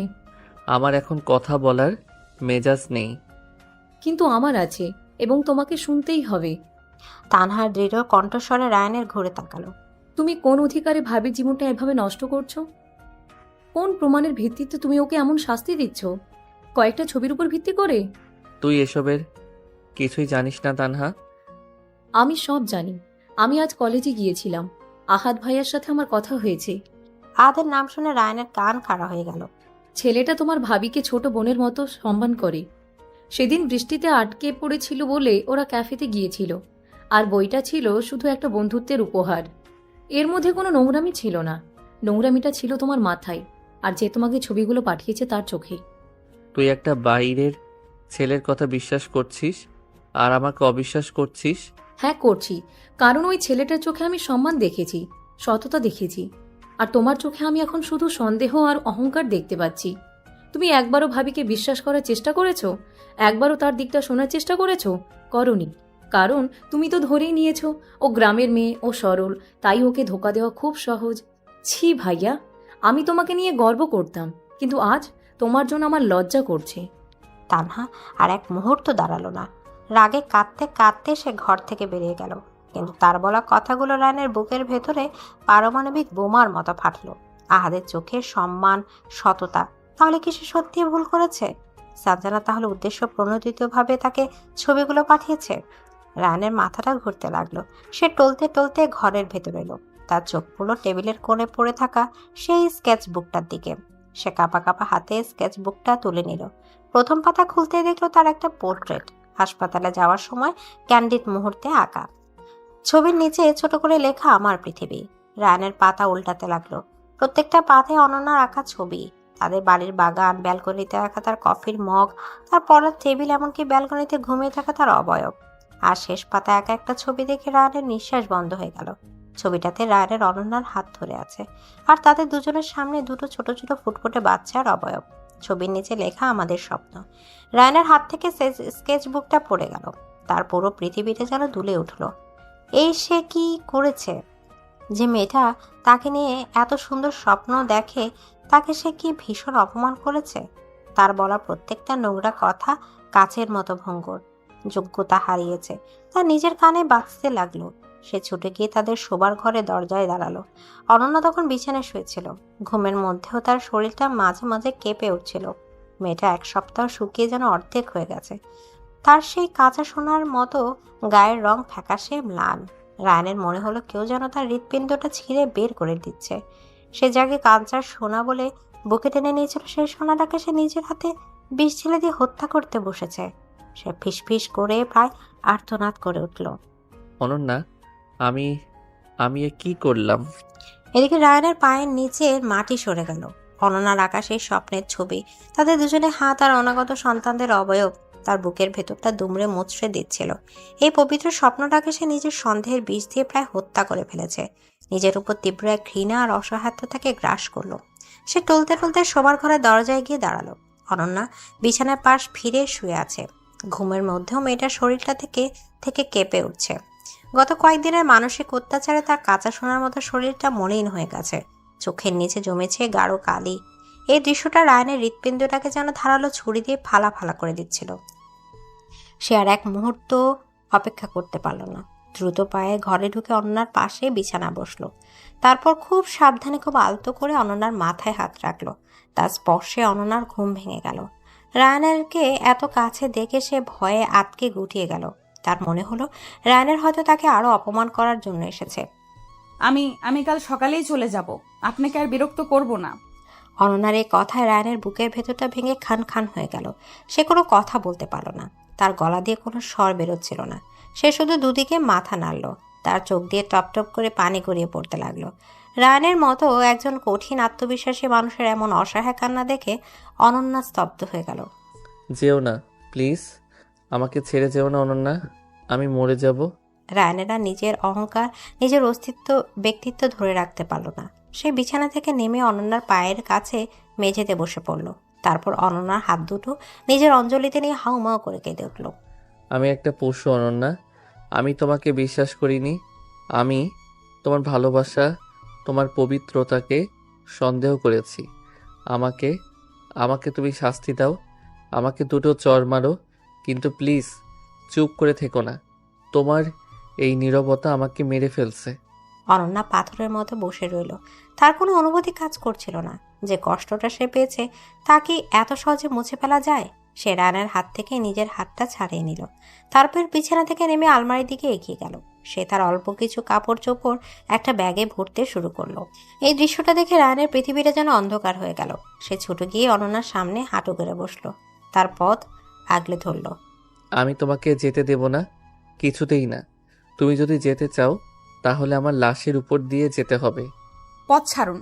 যে বিশ্বাস একবার ভেঙে যায় তার জোড়া লাগে না। আপনি আমাকে কাচের সাথে তুলনা করেছিলেন, তাই না? ভাঙা কাচ তো শুধু কষ্টই দেয়। তুমি কাঁচা নও অনন্যা, তুমি কাঞ্চা সোনা, খাঁটি সোনা। আগুনে পুড়লে যার খাঁটিত্ব আরও বেড়ে যায়। আমি তোমায় চিনতে ভুল করেছি। আমি অন্ধ হয়ে গিয়েছিলাম। আমাকে শুধু একটা সুযোগ দাও অনন্যা, শুধু শেষ একটা সুযোগ। আমি আমার সবটুকু দিয়ে তোমার এই ভাঙা বিশ্বাসটা আবার জোড়া লাগাবো, কথা দিচ্ছি। অনন্যা কোনো উত্তর দিল না। সে মুখ ফিরিয়ে জানালার বাইরে তাকিয়ে রইল। তার ভেতরে সব রং যেন কেউ মুছে নিয়েছে। রায়ানের বুঝতে পারছিল সাধারণ কথায় আর কাজ হবে না। এই ভাঙা মনটাকে জোড়া লাগাতে হলে ভালোবাসার সবচেয়ে গভীর সুরটাকেও ছুঁতে হবে। সে উঠে দাঁড়ালো। তারপর অনন্যার পেছনে গিয়ে দাঁড়ালো। অনন্যা তখন জানালার গ্রিল ধরে বাইরের শূন্যতার দিকে তাকিয়ে। রায়ানের বুকের ভেতরটা হাহাকার করে উঠল। সে আর দেরি করলো না। তার ভরাট পুরুষালী কণ্ঠে যে আবেগ আর আকুতি মিশেছিল তা যেন ঘরের প্রতিটি দেয়ালকে কাঁপিয়ে দিচ্ছিল। সে গিয়ে উঠল। তোমায় হৃদ মাঝারে রাখবো, ছেড়ে দেব না। ওরে ছেড়ে দিলে সোনার গোর আর তো পাবো না। তোমায় হৃদ মাঝারে রাখবো, ছেড়ে দেব না। গানের প্রথম লাইনটা শুনে অনন্যার শরীরটা কেঁপে উঠল। এই তো সেই কণ্ঠ যা তার সব অভিমান ভাসিয়ে নিয়ে যায়। কিন্তু আজকের এই সুরে যে যন্ত্রণার আকুতি আছে তা তার কঠিন হয়ে যাওয়া মনটাকে গলিয়ে দিচ্ছিল। যাব ব্রজের কুলে কুলে, আমরা মাখবো পায়ে যুগল ধুলি।